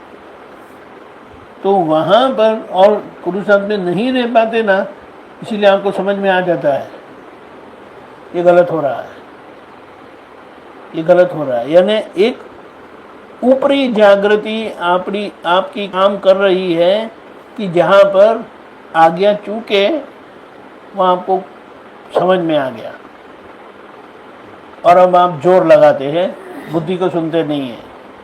दादा ने कहा ना वही सही है, मुझे संभाव से निपटारा करना है, दादा शक्ति दो। तो आप उसका मतलब क्या है? जहाँ हम आज्ञा में सहजता से रह नहीं पाते, वहाँ आज्ञा में रहने का जो हमारा पुरुषार्थ है वो पराक्रम कहा जाता है। समझ में आया? प्रकृति अपने हिसाब से हमें करवाती है और हम शुद्धात्मा दृष्टि से देख लेते हैं, वो पुरुषार्थ। लेकिन जब प्रकृति का धक्का इतना भारी होता है कि हम देख नहीं पाते, हम उसकी असर में आ जाते हैं, तो वो असर में आ जाते हैं, तो वो हमें पता चलता है कि हम असर में आ गए, और वहाँ पर हम बल करके बुद्धि का नहीं सुनकर हम आज्ञा से रहते हैं कि नहीं, मुझे संभव से ही निपटारा करना है। ख्याल में आया?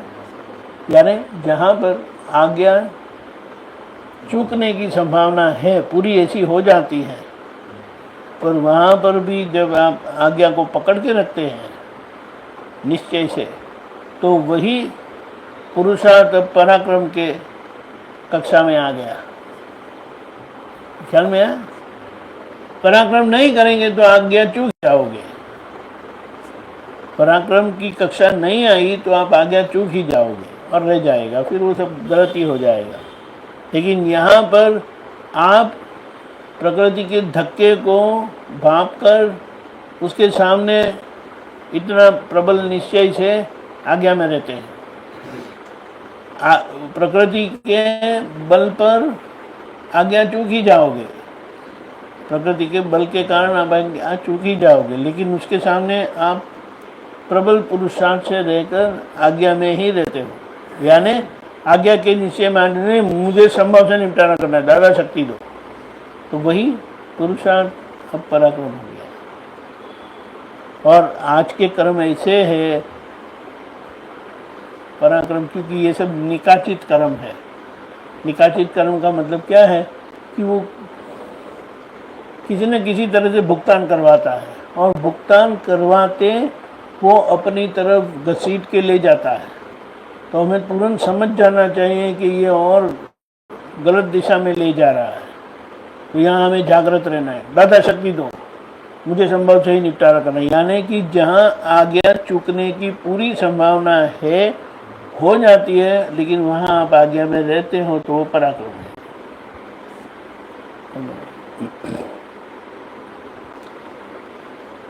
उसका अगर शॉर्ट में समझना है तो जहाँ व्यवस्थित स्वीकार करने नहीं देती बुद्धि, वहाँ बुद्धि के ऊपर जाकर व्यवस्थित को स्वीकार करके आज संभव से निपटारा ही करना है, दादा मुझे शक्ति दो, ये बात आ जाती है। ख्याल में बुद्धि की तर्क इतनी पावरफुल हो जाती है कि वो व्यवस्थित को स्वीकार करने नहीं देती। सामान्य में बुद्धि तो काम करती ही है, लेकिन इतनी वो बल से काम नहीं करती। तो वहाँ आपके पुरुषार्थ से बुद्धि का प्रभाव आप पार कर जाते हो। लेकिन जहाँ पर बुद्धि का प्रभाव पार करना मुश्किल हो जाता है, वहाँ आप दादा की आज्ञा को पकड़ के रहते हैं। मुझे संभव से ही निकाल करना है, दादा की आज्ञा में ही रहना है, दादा शक्ति दो, इस तरह इसीलिए और सत्संग में आते हैं वगैरह, तो उससे हमारा आज्ञा का निश्चय बहुत स्ट्रांग होता है। और आज्ञा का निश्चय स्ट्रांग का मतलब क्या है, एक उदाहरण देता हूँ। मूवी की बात है, लेकिन मूवी की बात यही हकीकत में आती नहीं है। वो क्या बताया कि एक मूवी में वो मिलिट्री के आदमी थे, मिलिट्री के, और वो स्पेशल एजेंट थे। तो स्पेशल एजेंट को वो बहुत अच्छी तरह से ट्रेन किए होते हैं। हाँ, लेकिन वो अपनी पहचान भूल गए थे, तो कोई उनको ले जा रहा था। वो ढूंढना था कि हकीकत में मैं कौन हूँ करके वो ढूंढना है, उनको जानना है। तो एक पेट्रोल पंप में गाड़ी, वो क्या बोलते हैं, पेट्रोल ख़त्म हो गया तो वो बोले पेट्रोल भी डाल देते हैं और थोड़ा खाना भी ले लेते हैं। वो खाना खाने अंदर गए, तभी उनको ऐसी ट्रेनिंग दी गई है, तो उनको आश्चर्य हो रहा था कि ऐसा क्यों हो रहा था। वो अंदर जाके बैठे, तो जो उनको ले जा रहे थे उनको कहा आप अंदर आए तो आपने जाना कि राइट में 2 लोग खड़े थे, राइट में 2 गाड़ी खड़ी थी, गाड़ी का नंबर ये था, उस तरफ 3 लोग खड़े थे, और उधर जो 2 गाड़ी खड़ी थी उसका नंबर ये था। तो बोलते I don't watch all that, ये मैं कुछ देखता नहीं हूँ। समझ में? लेकिन उनको ऐसा ट्रेन किया गया है कि आप जहाँ भी जाओ तो आपका सराउंडिंग को आपको समझ लो, पहचान लो कि राइट में 2 है, लेफ्ट में 3 है, एक 2 गाड़ी इधर खड़ी है, 2 गाड़ी उधर खड़ी है, उसका नंबर ये है, उसका नंबर ये है करके। समझ में आया? अभी हमें क्या सिखाया कि दादा ने हमें क्या बताया कि जहाँ भी ये 2 लोग खड़े हैं तो व्यवहार दृष्टि से 2 के अंदर शुद्धात्मा देख लो, 2 के अंदर शुद्धात्मा, 3 के अंदर शुद्धात्मा देख लो। तो हम अंदर जाके बैठे, हम तो आके बैठ गए, लेकिन वो दूसरे महात्मा थे, बोले आपने यहाँ पर 2 खड़े थे, उन्हें शुद्धात्मा देखा? बोले अरे नहीं। फिर लेफ्ट में 3 लोग खड़े थे, बातें कर रहे थे, आपने शुद्धात्मा देखा? वो पीछे गाय खड़ी थी, आपने शुद्धात्मा देखा? समझ में आया? हमारा काम ये है कि जहाँ नजर पड़े वहाँ हुआ है क्या, ये ज्ञान से हुआ है क्या, अंदर एक जागृति खुली है और वह जागृति हमें जागृत रखती है। वो जागृति हमें जागृत रखती है। जागृति हमें देखने की प्रेरणा देती है। शुद्धात्मा देखो इधर, शुद्धात्मा देखो उधर, ठीक है। और जहाँ हम शुद्धात्मा चूक जाते हैं तो वहाँ प्रज्ञा शक्ति बोलती है ये 2 जगह पे आप चूक गए, समझ में आया?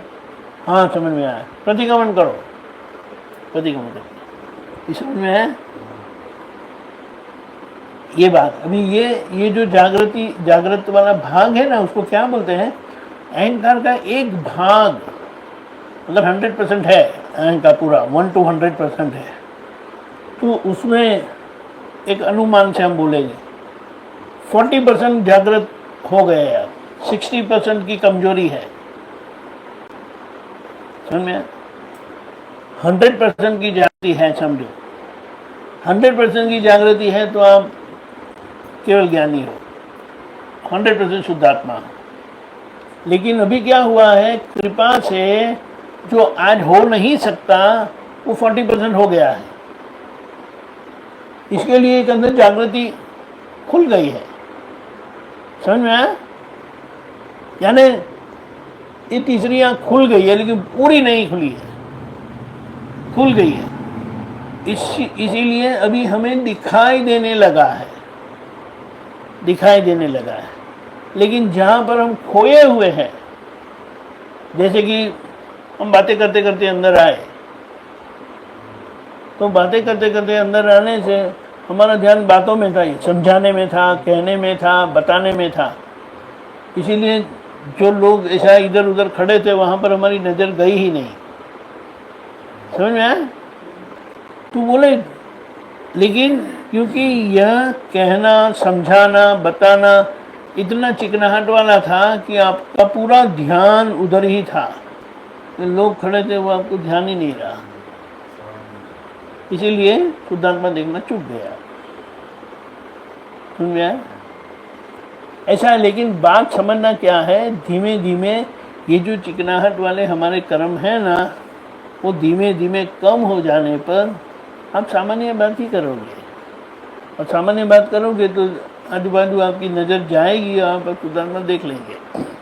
लेकिन ये चिकनाहट वाला है ना, यानी किसी ने आपको ऐसा चक्कू डाल दिया ऐसा, और क्या बोलते खोस के रखा है, तो आपको एक पेन अंदर हो रहा है, तो आपको कहीं ध्यान नहीं, बस पूरा ध्यान सब इसी में है अभी।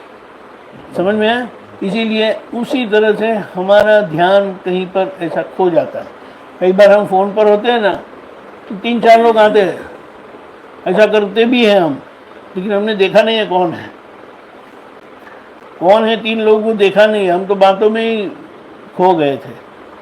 फिर उन्होंने के बाद वो बैठे भी आपके सामने, आप बात करते रहे, देखा अरे हम कब आए, कमाल है, आपने आने को भी कहा, बैठो भी कहा, और आपको मालूम भी नहीं है कौन आए। समझ में आया? आपने कहा, लेकिन उसका क्या मतलब है कि आपने ये व्यवहार किया, लेकिन चित्त आपका वही नहीं था, चित्त आपका वही उसमें ही था। इसीलिए जहाँ चित्त नहीं जाता तो वहाँ उपयोग नहीं रहता। इसीलिए उपयोग के लिए क्या कहा, चित्त जहाँ हाजिर रहता है, चित्त को हाजिर रखना उसे शुद्ध उपयोग कहा। चित्त को हाजिर रखना उसे शुद्ध उपयोग कहा।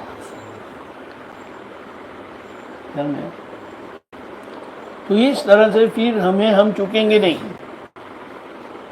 ये अब बोले हम वहाँ से यहाँ तक आए, रास्ते में ड्राइव करना है बराबर है, लेकिन ऐसा करके शुद्धात्मा देखना नहीं है। सामान्य सामने जो आ गए उसको देखना है, क्योंकि आपके पूरा ध्यान ड्राइविंग में रखना है। ठीक है, ड्राइव करके जाना है तो वो आप फोकस रखेंगे उसका, क्योंकि अभी आपको ड्राइव करना इम्पोर्टेंट है। लेकिन फिर ये सब ऑक्यूपाई रखे, हमें जकड़ के रखे, ऐसे सब कर्म और अवस्थाएं हमारी चले जाएगी। यानी आपको ड्राइव करना नहीं पड़ेगा, क्योंकि ड्राइव करेंगे तो आपको ड्राइविंग में ध्यान देना पड़ेगा। आजू बाजू पीछे सब गाड़ियों को देखना पड़ेगा, स्पीड देखनी पड़ेगी, रास्ता देखना पड़ेगा, कैसे मोड़ में यहाँ जाना है फिर वहाँ जाना है करके। साथ में वो जीपीएस को भी देखते रहना पड़ता है। अगर वो नया रास्ता है तो आप ऐसे ही ध्यान वो नहीं कर सकते ऐसा ध्यान में। लेकिन जो साइड में बैठा है तो जब वो शुद्धात्मा जाते उनके लिए बराबर है। और वो बोलते हैं अगर बाजू में बैठ कर, आपने वो साइड में शुद्धात्मा देखा नहीं, आप बोलेंगे मैं ड्राइव करूँ कि शुद्धात्मा देखूँ, ख्याल में है ऐसा है।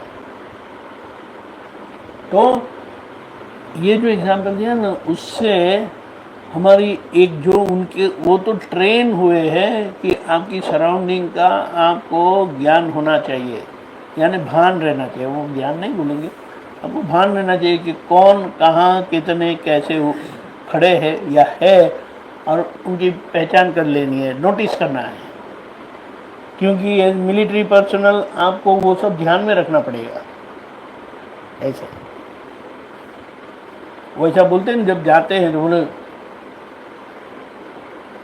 ऐसा करके, वो पीछे से वैसे ही बोलते हैं, पीछे वाले को समझ में आ जाते, दो इधर है दो इधर है दो आगे है करके। इसी तरह हमें शुद्धात्मा देख लेना है और सामान्य भाव से। ऐसा नहीं है bridge Kumar relative weapon real weapon शुद्धात्मा ऐसा करके, सामान्य। कैसा था, दादा के पास जाते थे तो दादा इस तरह से करके देखते थे, बुलाते थे, अरे ब्रिज कुमार आ गए, आप आओ आओ। आपको इतना ही कहा और आप खुले नहीं समाते। दादा ने ये सच्चिदानंद कहा, एक ऐसा वो फीलिंग आ जाता है। तो ये क्या है, उन्होंने शुद्धात्मा भी देख लिया, आपको व्यवहार से जो बुलाना था वो भी बुला दिया। और समझो कोई ऐसे अहंकारी है, यानी बड़े बड़े हैं, तो उनको बोलते आप इधर आओ, आप इधर आओ, ये हटो यहाँ से। क्या करते हैं आप, साहब आए आने दो, मैं तो बड़ा हूँ करके। दादा ने मुझे सबको हटा के बिठाया करके, वो दूसरी बार मैं आऊँगा, वो आएंगे दूसरी बार। दादा ने मुझे एक उदाहरण देता हूँ। एक भाई साहब जो बोलते हैं मुझे सत्संग में बहुत इंटरेस्ट नहीं है, ठीक है, तो वो क्या करते हैं, उनके घर में सत्संग है वो बैठते नहीं है। दादा उनके घर पर रुके हैं, वो बैठते नहीं है। तो लेकिन करते क्या है, 1 घंटा पहले जाके 8-10 लोगों को पिकअप करके सत्संग में ले आते हैं और फिर वो बाहर बैठते हैं, झूला खाते हैं। फिर सत्संग के बाद सबको उठा के वापस खाना खिला के सबको छोड़ के आते हैं। एक दिन ऐसा हुआ कि उनको अंदर आना हुआ, और उनको घर में तो बताया था कि वो आते नहीं है सत्संग में। उनको पहचान तो हो गई थी, पहचान तो लिया था। तो ऐसे आया ना, जैसे अंदर आए ना, दादा ने उनको बुलाया, भगत भाई आओ, आइए बैठिए। वो उनको जिस तरह से बुला, सबके बीच में मुझे बुलाया, मुझे पहचाना, बैठे, फिर कभी उठे ही नहीं। फिर सबको 1.5 घंटे पहले जाके ले आते, सत्संग शुरू से अंत तक बैठेंगे, फिर खत्म होने के बाद सबको छोड़ाएंगे, लेकिन फिर वो कभी सत्संग छोड़ा नहीं, ऑटोमेटिक क्या बोलेंगे। ऐसा है। तो शुद्धात्मा दृष्टि, शुद्ध उपयोग ऐसी चीज है, शुद्ध उपयोग ज्ञान है। शुद्धात्मा जो हम हुए हैं, सभी के अंदर शुद्धात्मा है, उनको देखना, यानी समझना, पहचानना कि अंदर शुद्धात्मा है। व्यवहार दृष्टि से जयरा भाई व्यवहार दृष्टि से, लकी भाई व्यवहार दृष्टि से, bridge Kumar real view point से, निश्चय दृष्टि से शुद्धात्मा ऐसा। तो ये शुद्धात्मा दृष्टि से हमारा जीवन व्यवहार जागरूकता से वो बढ़ते जाता है। और क्या कहा, ज्ञान मिलने पर मैं शुद्धात्मा हूँ, उसे ज्ञान कहा। मैं शुद्धात्मा हूँ उसे ज्ञान कहा, यानी मुझे मेरी पहचान हो गई, वो ज्ञान हुआ। अभी जैसे मैं सभी में शुद्धात्मा देखता जाता हूँ, किसी में भी मैं चूकता नहीं, तो वो दर्शन पूरा हो गया। लेकिन जाने सभी में शुद्धात्मा देखना वो दर्शन है, समझ में आया? और ये ज्ञान से खुद में मैं शुद्धात्मा हूँ और दूसरों में शुद्धात्मा दृष्टि से मैं देखता हूँ, वो जो दर्शन, वो दोनों को इकट्ठा करेंगे तो उसे चारित्र कहते हैं। चारित्र कहते हैं, चारित्र, चरित्र नहीं, चरित्र को कैरेक्टर बोलते हैं, और चारित्र को क्या बोलते हैं, तो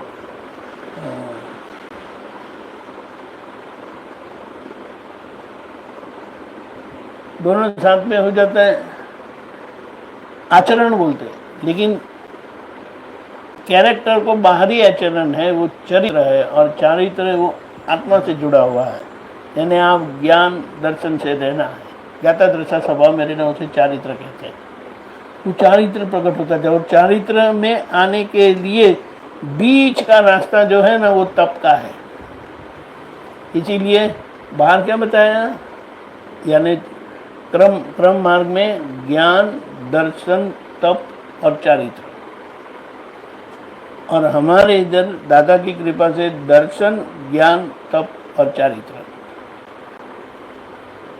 यानी बीच वाली परिस्थिति में जहाँ हम उपयोग में नहीं रह पाते, वो हमें तप करवाता है, और वो तप के सामने हम जागृत रहते हैं, तब हमें बहा नहीं ले जा सकता, बहा यानी खींच नहीं ले जा सकता है। उसके अंदर हम जागृत रहकर वो तप, यानी तप में खो नहीं जाते हैं, तप में जागृत रहते हैं, तो वहाँ पराक्रम हो जाता है, समझ में है? और तप नहीं है तो पुरुषार्थ है। पुरुष होकर पुरुषार्थ करना तो सामान्य है, क्योंकि पुरुष हुए हैं तो आप पुरुषार्थ करेंगे। लेकिन जहाँ पर ऐसा तप आता है और तप में आप बह नहीं जाते और तप में जागृत रहते हैं और आज्ञा में रहते हो, तो पराक्रम में आ गया। तो इस तरह से आत्मचारित्र प्रकट होते जाता है। और इसमें बीच का जो रास्ता है ना तप का, वो आकर ही रहता है, सबको आता है, क्योंकि वो अज्ञान के सामने हमारा झगड़ा है, फाइट, बुद्धि के सामने। हाँ नहीं, पुराना हिसाब बराबर है। बुद्धि अपना काम करती है, करवाती है, ढकेल के ले जाना चाहती है, लेकिन हम जागृत रह के उसके बहाव में, उसके धक्के में नहीं आते और आज्ञा में रहते हैं। वो लांग उसको, उसका मतलब क्या है कि हम हैं, यहाँ पर बुद्धि है, यहाँ पर ज्ञान है, दोनों बोलते हैं। आप किसका सुनेंगे? ये बहुत पुकार के बोलती है, ये ऐसा है, उन्होंने ही किया, उनको बोलना ही चाहिए, उनको छोड़ो मत आप, नहीं तो वो दोबारा आके ऐसा करेंगे वैसा करेंगे। ज्ञान बोलते सम्मा से निपटारा करो, मर जाओगे नहीं तो। यही धंधा करके आए, इसीलिए तो परेशान हुए। आखिर में आप आज्ञा को, दादा को ज्ञान के पक्ष में रहते हो ना, वो संघर्ष है ना, वो तप है बीच वाली स्थिति में। और ये बाहर का तप नहीं है, हमारे अंदर का बुद्धि और प्रज्ञा शक्ति के बीच का तप है। और हम प्रज्ञा शक्ति का पक्ष छोड़ते नहीं है। इतने हम पक्के हो गए हैं कि बुद्धि बताती है, सब सुनते हैं, लेकिन वो सुनाती है, लेकिन हम सुनते नहीं हैं उनका।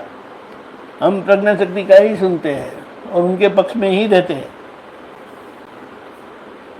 तो ये तब हमारा 24/7 का है।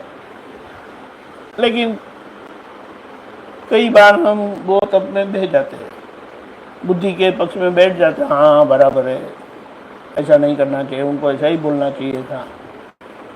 और व्यवस्थित फिर हो जाता है। फिर जब सब शांत हो जाता है ना, तब वो प्रज्ञा शक्ति बहुत अच्छा किया ना, ये गलत नहीं हुआ, गलत हो गया, तो आप प्रतिगमन करेगा। समझ में आया? वो बाद में तो प्रज्ञा शक्ति काम करती ही है, लेकिन वो बाद में प्रज्ञा शक्ति काम करती है, लेकिन अगर आपने ध्यान नहीं दिया, लक्ष्य नहीं दिया, तो फिर वो चले जाता है। फिर वो जब वापस आएगा, वापस वो उसमें से गुजरना पड़ेगा, तब जागृति आएगी। लेकिन इस तरह से दर्शन ज्ञान, क्योंकि हमें श्रद्धा पहले बैठ गई, निश्चय निर्णय से मैं केवल शुद्धात्मा ही हूँ, और जैसे ये फाइल का संभाव से निपटारा करते जाते हैं, इसीलिए बाहर का कोई नियम, कोई सिद्धांत हमें लागू पड़ता नहीं है। इसीलिए बाहर के लोगों का कुछ सुनने का नहीं है। समझ में? धर्म का जो वो बताते हैं ना, ऐसा होता है, ऐसा होता है, ये कैसे है बाबा, हमें को अक्रम विज्ञान मिला है। देखो एक बात बता दो, कैसे होता है। दादा ने क्या किया, ये सब लाइन में आते हैं, केदारनाथ के दर्शन करने जाते हैं ना, ये लंबी लाइन होती है, वहाँ से चलते चलते धक्का खाते खाते करके आते हैं। हमें दादा ने पीछे से सीधा भगवान के दर्शन अंदर ले लिया। अभी जो इधर वो लाइन को लागू पड़ता है, वो आपको लागू पड़ेगा नहीं लागू पड़ता। आप कुछ भी बात करो, वो बोलते हैं कि ऐसा धक्का मारना पड़ता है, ऐसा करना पड़ता है। आप बराबर आपकी बात, क्योंकि हम तो सीधे अंदर गए। समझ में आया? समझ में आया? हमें सीधे भगवान के दर्शन करा दिए दादा ने। हाँ बोले पैर नहीं खड़े रह सकते, नहीं चल सकते, दादा ठीक है मैं उठा के ले जाऊंगा अंदर, फिर आपको क्या तकलीफ है। इस तरह से हमें मिले हैं भगवान, यानी ज्ञान मिला है हमें। बोलो फिर ऐसी बात है, भगवान के सीधे दर्शन हो गए। वो तो दूर से करते हैं, बीच में मत आओ ऐसा करके झगड़ा करते हुए। हमने तो सीधा डायरेक्ट, इसीलिए कहा सीधा परमात्मा योग मिला है। शंका करना नहीं, कोई विकल्प करना नहीं, जिनको जो बोलना है वो बोलने दो, ऐसा है। इन फाइल का संबंध से निपटारा करना है, फिर देखो मजा। चल में आया ये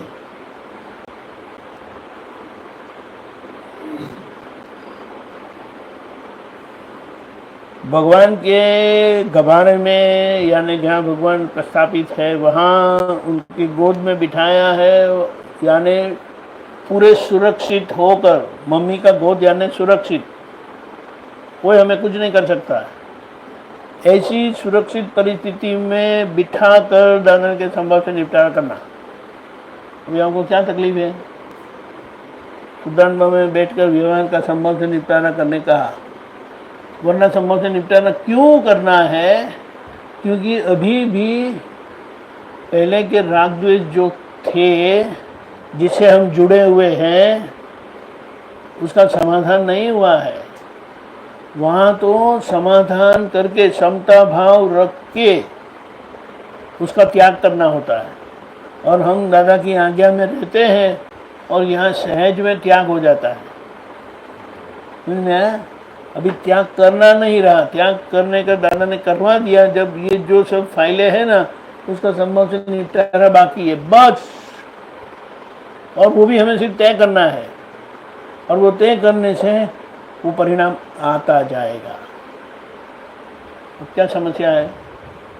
इसीलिए कहा भगवान के परमानंद में रहो और फाइल का संबंध से निपटाना करो। कुछ गया तो वो समझ लो ब्रिज कुमार का गया, वो व्यवस्थित लेके गई। कुछ आया तो व्यवस्थित के खाते में जमा। मेरा खाता ही नहीं रहा, क्योंकि ब्रिज कुमार व्यवस्थित के खाते में गए, व्यवस्थित के हाथ में गए। नुकसान हुआ वो व्यवस्थित के खाते में, और क्या बोलते हैं नुकसान को, फायदा हुआ तो व्यवस्थित के खाते में। मेरा खाता तो शुद्धात्मा का खाता है। जितना मैं शुद्धात्मा देखूंगा, शुद्धात्मा में रहूंगा, वो मेरा खाता है, वो मेरी इनकम है, वो मेरी कमाई है। इसीलिए कहा बाहर की कोई बात हमें लागू पड़ती नहीं है, तो वो बात सुनकर हमें कभी किसी भी प्रकार से विचलित होने की जरूरत नहीं है। लेकिन इतनी पक्की श्रद्धा हमें समाधान से कर लेनी है, नहीं तो कोई कहेंगे ना तो फिर आप शंका करोगे, हमने तो ऐसा कह दिया, तो हमको सही में ऐसा होता है? समझ में आया? वो बोलेंगे मैं मानता नहीं हूँ, तो हमें क्या कहना है? हम थोड़ी मनवाने आए हैं आपको। मानना है तो मानो, नहीं मानो तो न मत मानो, हमको कोई झगड़ा नहीं। ऐसे ही भला कोई शुद्धात्मा हो जाता है?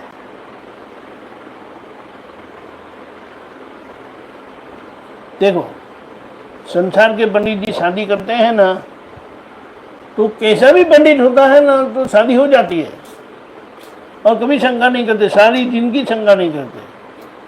उन्हें तो ज्ञानी पंडित मिले हैं और भगवान से शादी करवाई है, तो फिर हमें विकल्प करना चाहिए? कभी भी विकल्प नहीं करना चाहिए। मैं आपकी शादी मानता हूँ, तो हमको मत मानो ना। मैं कहाँ कहता हूँ मानो, आप मत मानो। समझ में आया? वरना वो बकरी का बच्चा जैसा होगा। समझ, ऐसा है। लोग दादा इसके लिए क्या कहते थे, आपको हीरा मिला है मूल, तो कैसे ओरिजिनल डायमंड मिला है। ओरिजिनल डायमंड इतना चमकता नहीं है, ऐसा बोलते हैं। वो अमेरिकन डायमंड, वो इटालियन डायमंड बहुत चमकता है। तो लोग वो डायमंड बताएंगे आपको, बोलेंगे ये क्या डायमंड है, देखो ये देखो कितना चमकता है, और वो आपसे ले लेंगे। ये ऐसी गलती नहीं करना है हमें। समझ में? संसार की विनाशी चीज हमें कभी प्रभावित अभी नहीं कर सकती। बाहर रहने का, ड्रामा में रहते हैं, ऐसे सब बातें करने का, लेकिन पूरा फोकस शुद्धात्मा में। वही हमारा हीरा है, वही हमारा खजाना है, वही हमारी क्या बोलते हैं मिल्कत है। बोलिए, इसमें कुछ भी आया कि गया, वो तो व्यवस्थित के खाते में आया, व्यवस्थित खाते में गया।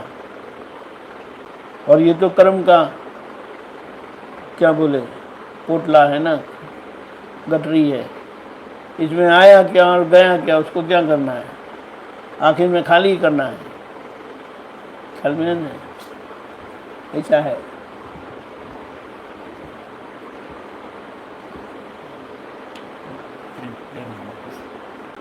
असीम जी के काल दादा भगवान ना असीम जय जयकार हो। दादा भगवान ना असीम जय जयकार हो। दादा भगवान ना असीम जय जयकार हो। दादा भगवान ना असीम जय जयकार हो। दादा भगवान ना असीम जय जयकार हो। दादा भगवान ना असीम जय जयकार हो। दादा भगवान ना असीम जय जयकार हो। दादा भगवान ना असीम जय जयकार हो। दादा भगवान ना असीम जय जयकार हो। दादा भगवान ना असीम जय जयकार हो।